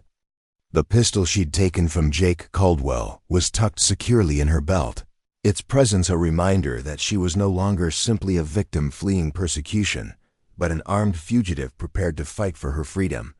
"How far is it to Riverside?" Thomas gasped as they paused beside a swift-running stream that offered temporary concealment.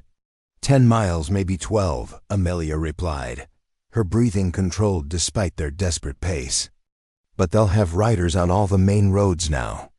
Have to stick to game trails, creek beds, anywhere horses can't follow easy." Thomas nodded, though his lungs burned and his legs trembled with exhaustion. He'd spent his life working hard physical labor, but this sustained flight through difficult terrain was testing limits he'd never had to discover. Amelia, by contrast, seemed to draw strength from the very desperation of their situation, as if running for her life was a skill she'd perfected through tragic necessity. They followed the stream bed for nearly a mile, wading through knee-deep water that would confuse the tracking dogs while providing concealment from mounted searchers. The autumn air was cold enough that their wet clothes became a serious concern, but hypothermia was a distant threat compared to the immediate danger of recapture. When they finally emerged from the water, it was into a country that Thomas didn't recognize: dense second-growth forest that had reclaimed abandoned farmland, creating a maze of overgrown fields and collapsed buildings that offered both shelter and confusion. Someone unfamiliar with the area could wander for days without finding their way out, but the same isolation that protected them also meant no access to food, fresh water, or information about their pursuers' movements. "We need help," Thomas said as they took shelter in the ruins of an old tobacco barn. "Someone who knows the country can tell us which routes are safe." Amelia studied his face with calculating eyes. "You got someone in mind?" "Maybe." Thomas was thinking of Jeremiah Washington, a free black man who lived on a small farm about 5 miles south of their current position. Jeremiah was a careful man who'd built a modest life through decades of cautious navigation between white hostility and black solidarity. He might be willing to help, or he might decide that sheltering fugitives posed too great a risk to his own precarious freedom. "Free black man," Thomas explained. "Lives alone, keeps to himself. Might know about Underground Railroad contacts in this area. Might also turn us in for the reward." Amelia pointed out pragmatically. It was a valid concern. Free blacks in Virginia existed in a legal limbo, their liberty dependent on white goodwill and their own careful behavior. Helping fugitive slaves could result in re-enslavement, loss of property, or violent retaliation from neighbors who viewed any black independence as a threat to the slave system. "It's a risk," Thomas acknowledged. "But we're running out of options." Through gaps in the barn's walls, they could see smoke rising from several distant locations, signal fires, probably coordinating the search parties that were systematically combing the countryside. The organization and scale of the hunt had grown far beyond what Thomas had expected. What had begun as a local effort to recapture an escaped slave had become a county-wide manhunt involving federal marshals, professional slave catchers, and volunteer posses from neighboring plantations.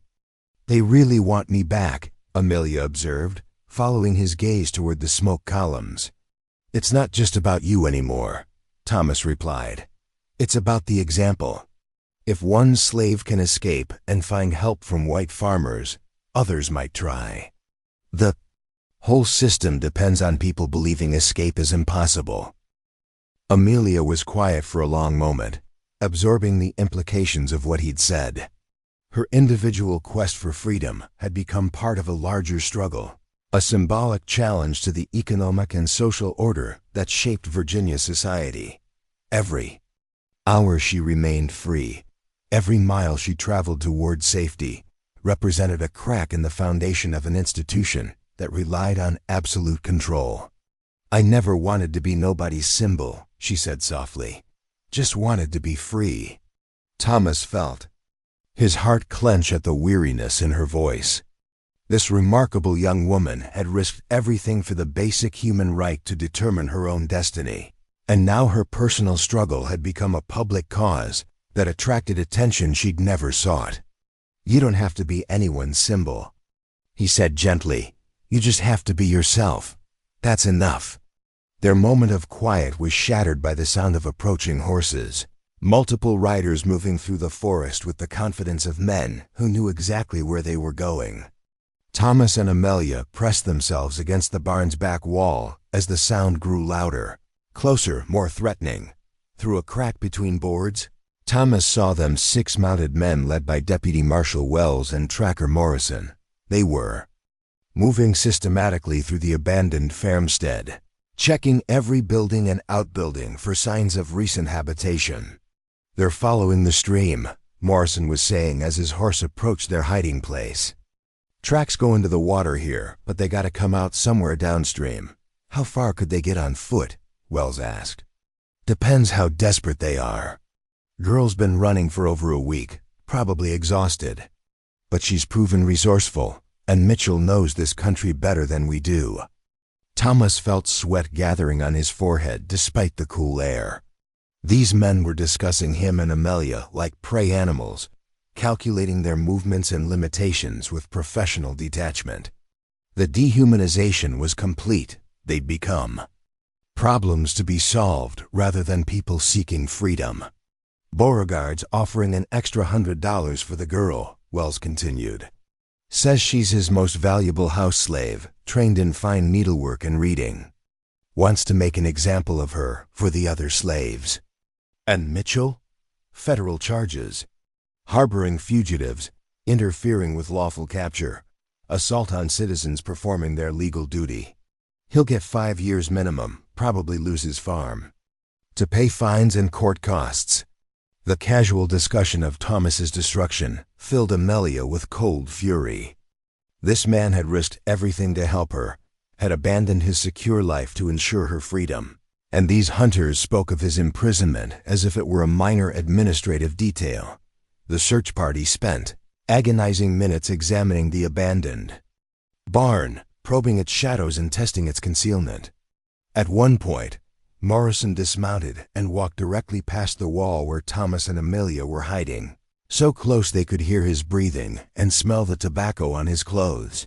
Only when the riders had moved on to search other buildings did Thomas allow himself to exhale. They'd been discovered by pure chance, a shifted board, a nervous cough. A moment's carelessness would have ended their flight and their freedom. "Too close," Amelia whispered. "They're organized," Thomas replied. "More organized than I expected. This isn't just a local hunt anymore." As if to confirm his assessment, the sound of more horses reached them from the east. Another search party, moving through the forest in coordination with the first. The net was tightening around them with military precision, driven by federal authority and substantial financial incentives. "We need to move," Thomas said. "Find Jeremiah Washington. Hope he's willing to help." They left the barn through a rear window that faced away from the searchers, then began working their way south through terrain that grew increasingly unfamiliar. Thomas was navigating partly by compass and partly by childhood memories of hunting trips with his father. But the landscape had changed in 20 years of abandonment and regrowth. The afternoon wore on with agonizing slowness. Every sound might herald approaching danger. Every glimpse of movement through the trees might reveal mounted pursuers closing in for capture. They moved in short bursts between concealed positions, constantly alert for signs of the search parties that seemed to be everywhere. As evening approached, they finally reached the edge of Jeremiah Washington's property, a small but well-maintained farm carved from forest land that nobody else had wanted. Smoke rose from the chimney of a modest log cabin, and chickens scratched in a fenced yard behind the main building. "How do we approach this?" Amelia asked. "Man sees two strangers coming out of the woods, he might assume trouble." Thomas had been considering the same question. Jeremiah was known to be cautious, even suspicious of unexpected visitors. Approaching his home at dusk would trigger defensive instincts that might result in violence before explanations could be offered. "I'll go alone first," Thomas decided. "He knows me, might be willing to listen. You stay hidden until I can explain the situation." Amelia looked reluctant to separate, even temporarily. In the past 2 days, they'd developed an instinctive partnership. That made isolation feel dangerous and unnatural. "What if he turns you in?" she asked. "Then you run," Thomas replied simply. "Don't wait. Don't try to help. Just get to Riverside however you can." The plan was logical but emotionally difficult. Neither of them wanted to acknowledge that their journey together might end in betrayal, capture, or separation. What had begun as a practical alliance was becoming something deeper, more personal, harder to sacrifice for strategic necessity. Thomas approached the cabin slowly, his hands visible and his manner non-threatening. Jeremiah Washington emerged onto his porch before Thomas had covered half the distance. A tall, lean man in his 50s with graying hair and eyes that missed nothing. "Thomas Mitchell," Jeremiah said carefully. "Long way from your farm, ain't you, Jeremiah?" Thomas stopped at the edge of the yard, respecting the invisible boundary that marked safe distance. "I need help. We need help." The pronoun registered immediately. Jeremiah's eyes swept the tree line behind Thomas, searching for the companion he'd acknowledged but not revealed. "We? A young woman. She's running from slavery, trying to reach Pennsylvania. Federal marshals are hunting her, and they're hunting me for helping her." Jeremiah absorbed this information without visible emotion, though Thomas saw his shoulders tense slightly. "You asking me to get involved in federal crimes? I'm asking you to help someone who deserves freedom." "Deserve don't matter much when they got dogs and ropes," Jeremiah replied. "Matter is what happens to folks who get caught helping." The conversation balanced on a knife's edge. Thomas understood Jeremiah's caution-free. Blacks faced immediate re-enslavement if convicted of aiding fugitive slaves, while whites faced only fines and imprisonment. The risks weren't equal, and asking for help meant asking someone to gamble everything on principles that might not protect them. "She's 17 years old," Thomas said quietly. "Escaped from Beauregard's plantation. They'll make an example of her if she's caught." Something shifted in Jeremiah's expression at the mention of Beauregard's name. The plantation owner was notorious even by Virginia standards for his brutal treatment of enslaved people, his creative punishments for attempted escapes, his belief that absolute terror was the most effective form of control. "Beauregard," Jeremiah repeated thoughtfully. "Heard stories about what happens to runners from that place. Then you know what we're trying to prevent." Jeremiah was quiet for a long moment, weighing moral obligation against personal survival, community solidarity against individual safety. When he finally spoke, his voice carried the weight of a decision that might cost him everything. "Bring her in, we'll talk." Thomas felt relief flood through him as he signaled toward the trees where Amelia was waiting. She emerged from concealment and walked toward the cabin with the same careful grace she'd maintained throughout their flight, alert for any sign that this apparent sanctuary might become another trap. Jeremiah studied her with professional interest, noting her disguise, her bearing, the subtle signs that marked her as someone who'd learned to navigate dangerous territory. "You, the Beauregard girl, they got half the county hunting?" "Yes, sir," Amelia replied quietly. "Name's Jeremiah Washington. This is my land, my house. While you're here, you're under my protection." The formal words carried weight beyond their surface meaning.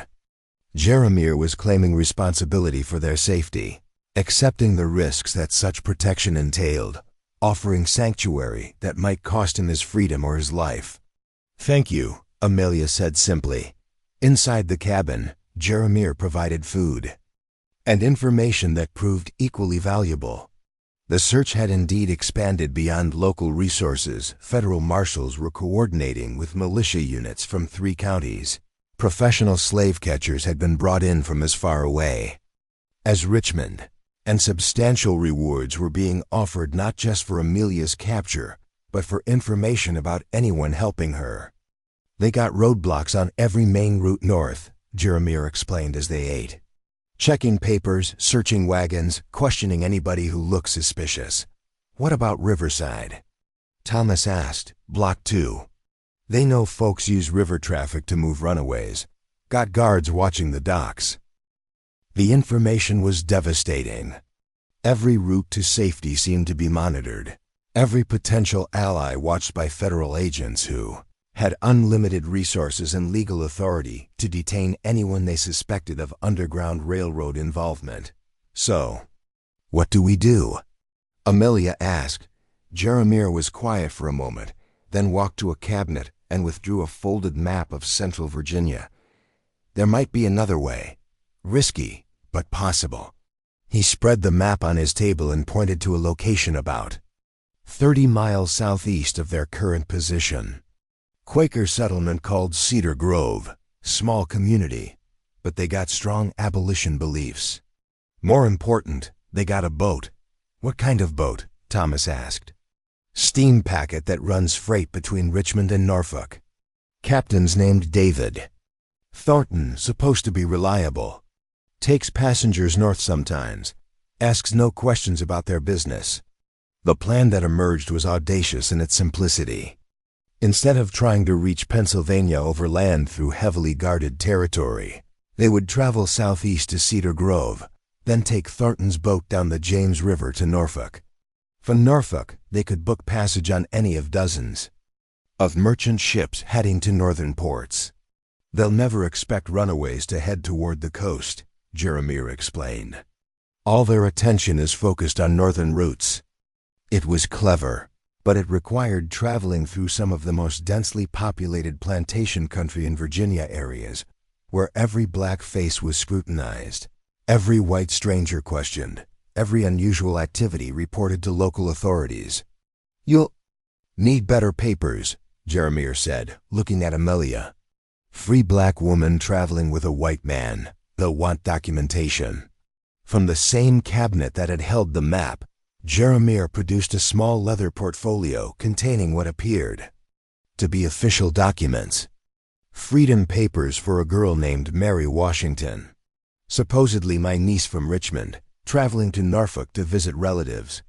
Thomas stared at the documents, which looked completely authentic down to official seals and watermarks. "Where did you get these?"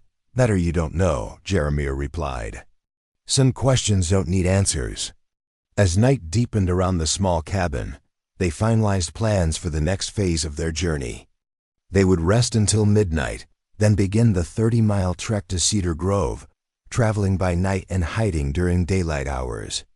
Jeremiah would provide supplies and a letter of introduction to Quaker contacts who could help them reach Captain Thornton's boat. It was dangerous, complicated, dependent on the cooperation of strangers who might decide that helping fugitive slaves posed too great a risk to their own safety.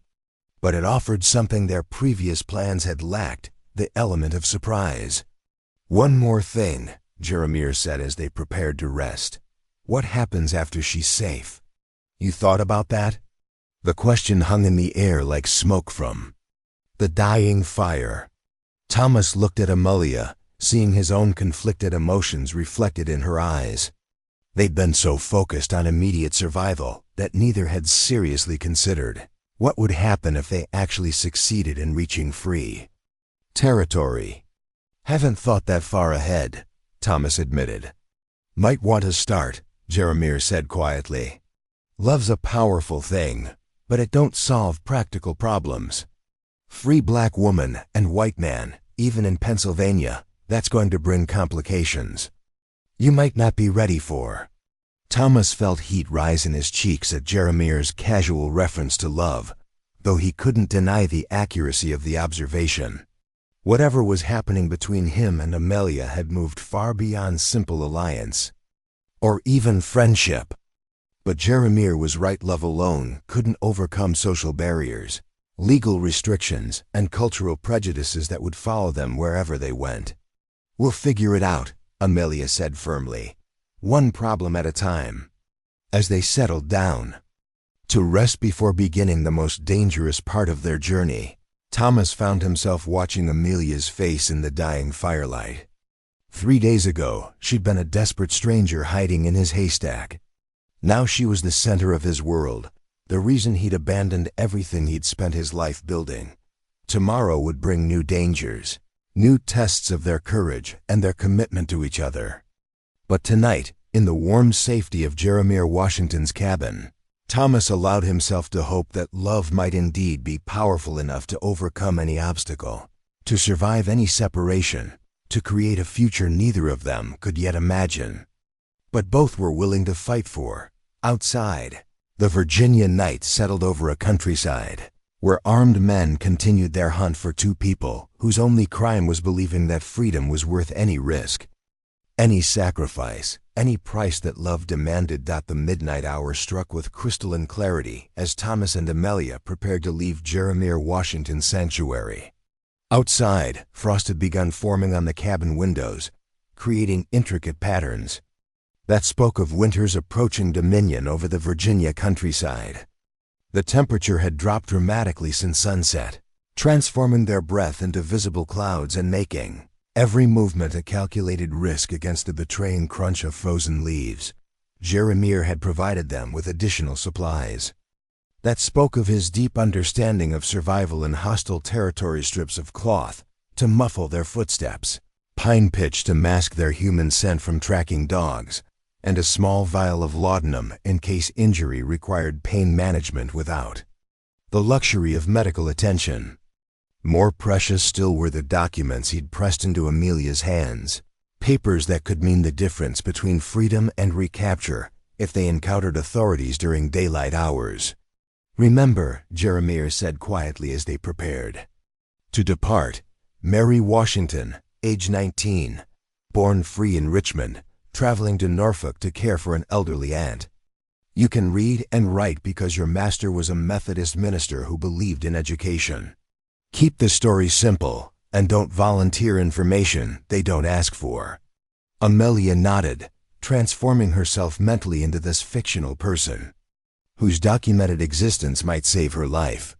It was another layer of disguise, another identity to master, another performance that survival demanded from someone who'd already sacrificed so much of her authentic self to the requirements of staying alive. Thomas shouldered their pack, now heavier with Jeremiah's contributions, but better equipped for the challenges ahead.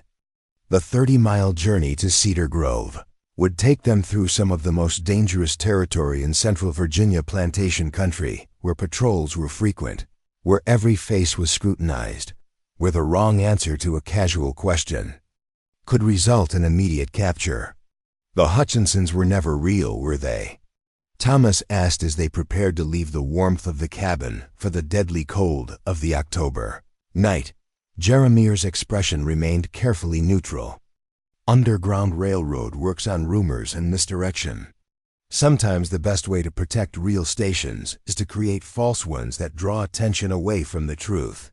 The revelation that their original destination had been a deliberate deception should have angered Thomas, but instead it filled him with admiration for the complex web of protection that surrounded fugitive slaves.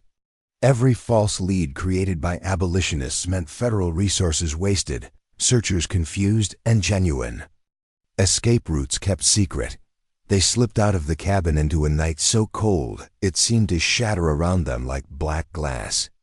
The frost-covered ground provided treacherous footing, but it also meant their tracks would be clearly visible come morning, evidence that would lead pursuers directly to Jeremir's door unless they took extraordinary precautions to conceal their trail. For the first mile, they walked backward, retracing their steps toward the abandoned farmstead where they'd hidden earlier. Only when they reached the ruins of the old tobacco barn did they change direction, striking out southeast toward Cedar Grove along a route that would hopefully confuse anyone attempting to follow their movements. The going was brutal. Frozen ground made every step a potential ankle-turning hazard, while the need for silence forced them to move with agonizing slowness through terrain that seemed designed to betray travelers. Ice-covered streams required careful navigation to avoid the splash that might carry for miles in the crystalline air, while wind-stripped trees offered little concealment from eyes that might be watching from higher ground. Thomas found himself marveling at Amelia's endurance. She'd been running for 11 days now, sleeping rough, eating whatever food she could find or steal, maintaining constant vigilance against capture. Yet she moved through this punishing landscape with fluid grace, her body adapting to each new challenge as if hardship had become her natural element. "You're stronger than anyone I've ever known," he said during a brief rest beside a frozen creek. Amelia looked at him with surprise. "Strength isn't something I chose. It's something that got forced on me." The distinction was important, Thomas realized. Her resilience hadn't emerged from privilege or training, but from necessity, forged in circumstances where weakness meant death and surrender meant something worse than death. She'd become strong because the alternative was unthinkable. They covered perhaps 8 miles before dawn and forced them to seek shelter in a grove of pine trees that offered concealment from casual observation. The day promised to be clear and cold, with visibility that would make daytime travel suicidal for fugitives whose descriptions had been circulated throughout the county. As they settled into their hiding place, Amelia produced the false papers Jeremir had given her and studied them with intense concentration. The documents were masterpieces of forgery, proper watermarks, authentic-looking seals, handwriting that matched official records from the period. More important, they told a story that explained her presence in Virginia without raising uncomfortable questions about her legal status. "Mary Washington," she said softly, testing the name. "Feels strange having a last name that's really mine." Thomas realized he'd never heard Amelia's full name. Enslaved people were typically known only by their first names, their identities legally subsumed into their owners' property rolls. The Freedom Papers gave her something precious beyond their practical utility, recognition as a complete person rather than someone's possession. "Washington's a good name," Thomas said. "Strong name." "Jeremir's name," Amelia replied. "He's taking a risk, claiming me as family. If they figure out the papers are false, he'll face federal charges for forgery." The web of risk surrounding their escape continued to expand, drawing in more people whose lives would be destroyed if their assistance was discovered. Jeremir, the Quakers at Cedar Grove, Captain Thornton, each person who helped them became complicit in federal crimes that carried severe penalties. Through the long hours of daylight, they took turns sleeping while the other maintained watch. Thomas found rest impossible, his mind racing through scenarios of capture, pursuit, and separation. Every sound from the surrounding forest might herald approaching danger. Every glimpse of movement through the trees might reveal armed men closing in for the kill. When Amelia's turn came to sleep, she curled against him with unconscious trust that made his chest tighten with fierce protectiveness. In sleep, the defensive wall she maintained while awake dissolved completely. revealing the young woman beneath the survivor, the dreamer beneath the fighter. She was beautiful in repose, but it was a beauty shadowed by exhaustion and marked by experiences no 17-year-old should possess. Thomas found himself studying her face with the intensity of someone trying to memorize every detail. Curve of her cheekbones, the length of her eyelashes, the small scar on her chin that spoke of childhood accidents in a world where enslaved children received minimal medical care. If they were separated, if she escaped while he was captured, he wanted to carry these images with him through whatever punishment awaited. The sound of approaching horses jerked him from such melancholy thoughts. Through the pine boughs, he glimpsed a patrol of federal marshals moving along the road that paralleled their hiding place. They were traveling slowly, methodically, their eyes scanning the countryside for any sign of recent passage. Amelia woke instantly at his touch, her hand moving automatically to the pistol at her belt before her eyes had fully focused. The instincts that kept her alive operated below the level of conscious thought, triggering responses faster than fear or confusion could interfere. The patrol passed without incident, but its presence reminded them that they were moving through an occupied country where every road was watched, every traveler scrutinized, every deviation from normal routine noted and reported. The 30 miles to Cedar Grove might as well have been 300 for all the obstacles that lay between them and safety. As evening approached, they prepared to resume their journey through a landscape that had grown increasingly hostile. The plantations they passed showed signs of heightened security, extra guards patrolling property lines, dogs that barked at every disturbance, lights burning in windows where darkness should have reigned. Word of their escape had spread through the community, transforming neighbors into sentries and transforming familiar territory into enemy ground. The second night of travel proved even more challenging than the first. They were forced to detour around 3 separate patrol positions, adding miles to their journey while precious hours of darkness slipped away. Twice they were forced to hide while search parties passed within yards of their concealment, close enough to hear conversations about rewards, capture methods, and the punishments that awaited both fugitive and helper. Getting closer, one marshal said as his horse picked its way carefully through the frozen undergrowth. Morrison found tracks heading southeast, fresher than anything we've seen before. Smart, heading away from the usual routes, his companion replied. But smart don't matter if they run out of places to hide. Thomas felt ice form in his stomach as he realized their pursuers were closing the gap. The professional trackers had identified their general direction, were narrowing their search area, were bringing expertise and resources to bear that made capture seem increasingly inevitable. Beside him, Amelia listened to the conversation with the focused intensity of someone gathering intelligence that might save her life.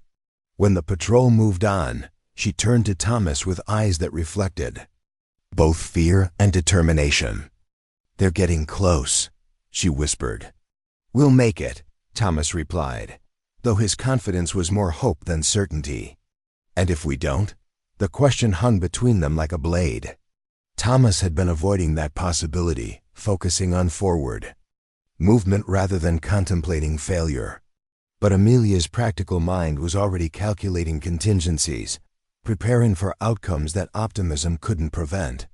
"If we don't, we face whatever comes together," Thomas said finally. It wasn't much of a plan, but it carried the weight of commitment that transcended strategy.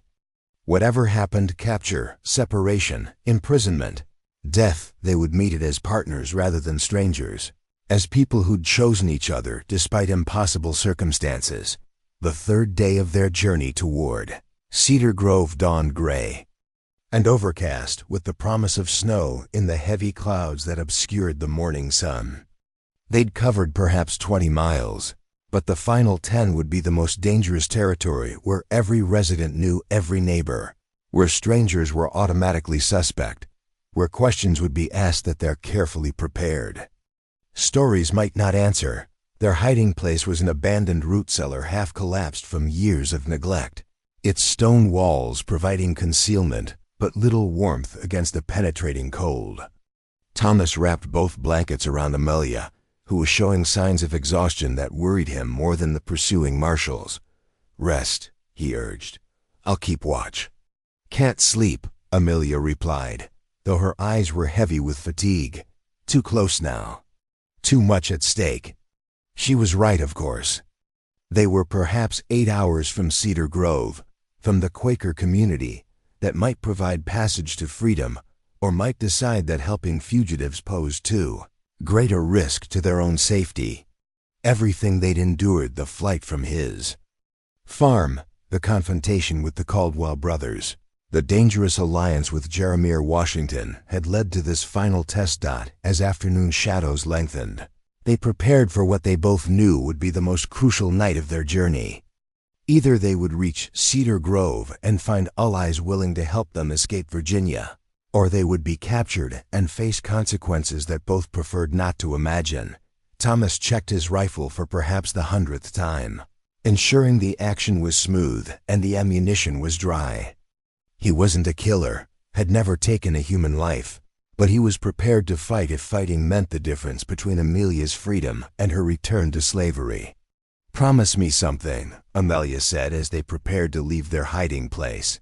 "Anything. If they catch us, if there's no way out, don't let them take me alive back to Beauregard's." The request hit Thomas like a physical blow. She was asking him to kill her rather than allow her recapture, to end her life rather than permit her return to a slavery made worse by the punishment that would surely follow her escape attempt. "Amelia, promise me," she insisted. "I've seen what they do to runners who get caught. Death is better than what Beauregard has planned for me." Thomas looked into her eyes and saw not fear but determination, not surrender but choice. She would rather die free than live enslaved, would rather control her own fate than submit to the cruelty that awaited recaptured fugitives. "I promise," he said quietly, though the words felt like poison in his mouth. As darkness fell over the Virginia countryside, they began the final phase of their desperate journey toward Cedar Grove. Behind them lay everything Thomas had ever known, his farm, his community, his carefully ordered life. Ahead lay uncertainty, danger, and the possibility of a future neither could clearly envision.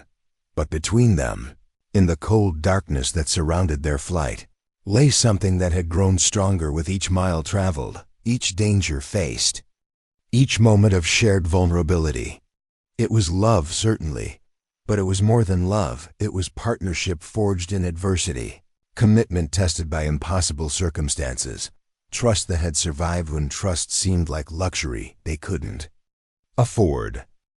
Whatever awaited them in Cedar Grove, whatever challenges lay beyond Virginia's borders, they would face them together.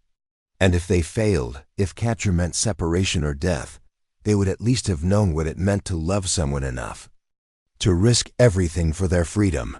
The night air bit at their faces as they moved through frozen fields toward a destination that might mean salvation or might mean doom.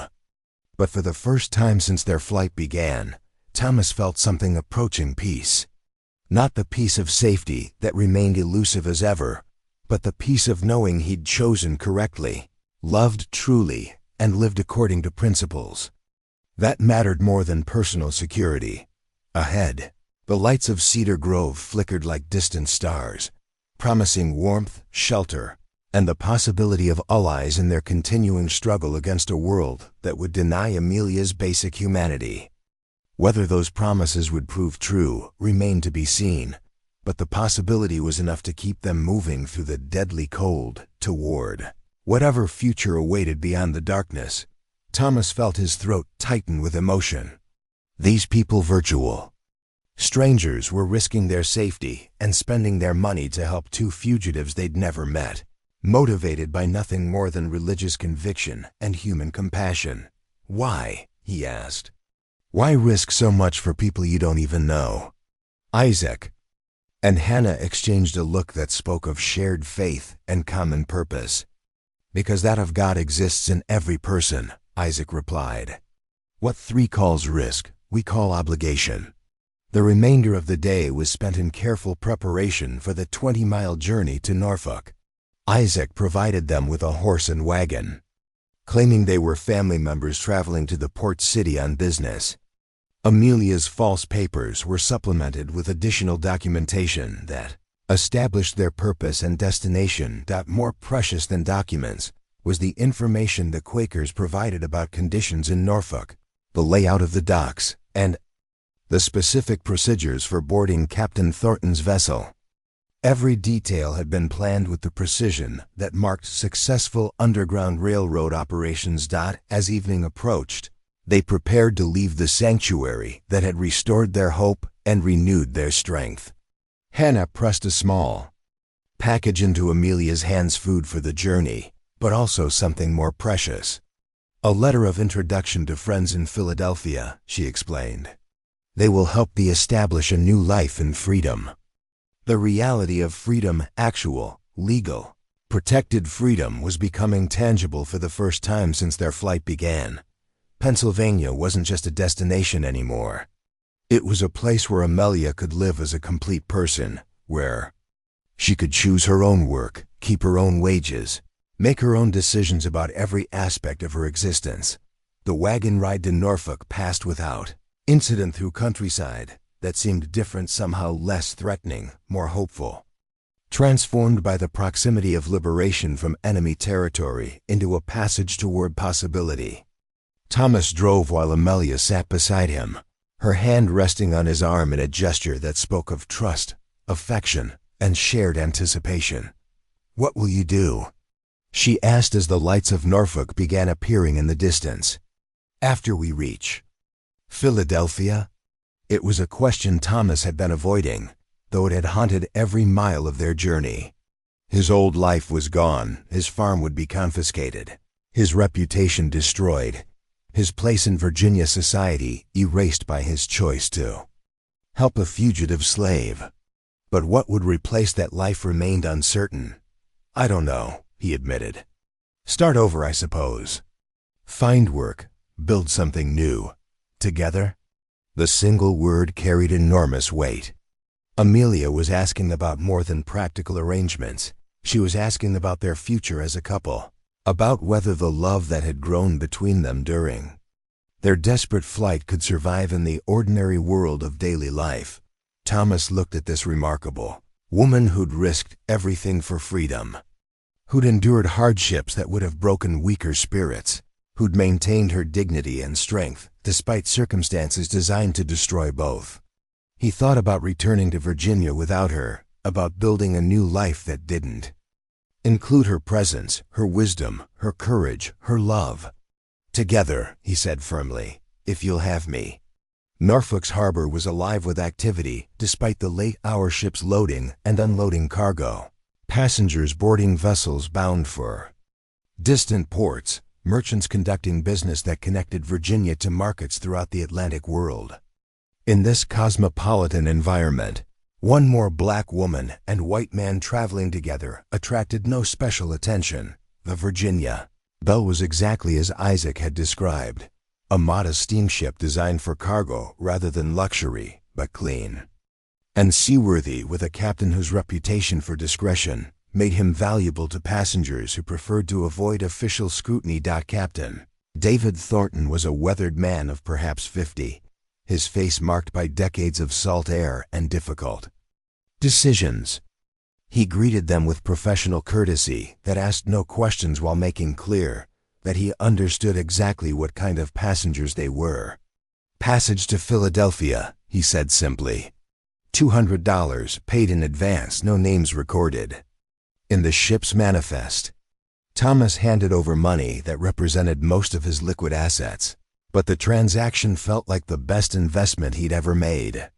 Freedom, it turned out, was expensive, but it was worth any price. As the Virginia Belle slipped her moorings and began steaming down the Elizabeth River toward Chesapeake Bay, Thomas and Amelia stood at the stern, watching Virginia's shoreline recede into darkness.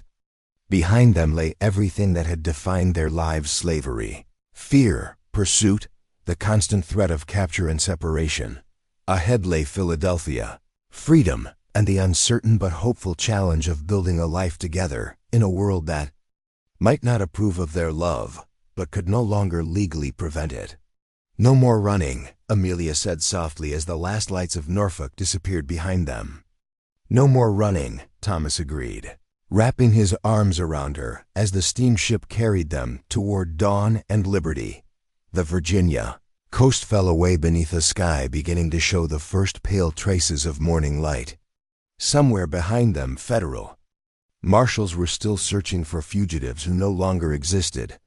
Thomas Mitchell, the Virginia farmer, and Amelia, the enslaved woman, had been left behind with the darkness, replaced by two free people beginning a new chapter of their lives together. It wouldn't be easy. Pennsylvania in 1858 offered legal freedom, but not social acceptance, opportunity but not equality, safety but not security. They would face prejudice, discrimination, and the challenge of building love across racial lines that society insisted should remain barriers, but they would face those challenges together, as partners rather than strangers, as people who'd already proven that love could survive any test when it was built on mutual respect, shared sacrifice, and absolute commitment to each other's dignity.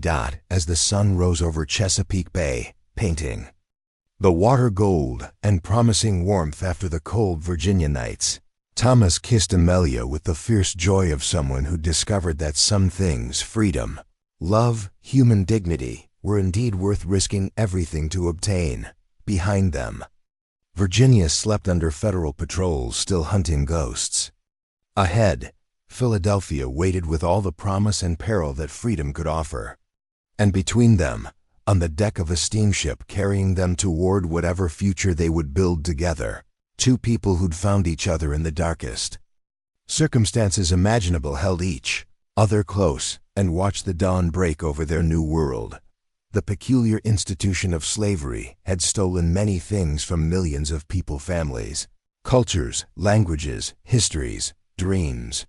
But it had not stolen everything. It had not stolen the human capacity for love, for courage, for hope. It had not stolen the ability to choose dignity over surrender, freedom over safety, love over fear. Thomas and Amelia had made those choices and discovered that sometimes, when the stakes were highest and the odds most impossible, choosing love was enough to change everything. The steamship Virginia Belle continued northeast through waters that grew calmer with each mile, carrying its precious cargo toward a shore where love could finally exist without apology, where freedom was a right rather than a crime, where two hearts that had found each other in darkness could build a life together in the light. Up next, you've got two more standout stories right on your screen. If this one hits the mark, you won't want to pass these up. Just click and check them out. And don't forget to subscribe and turn on the notification bell so you don't miss any upload from us.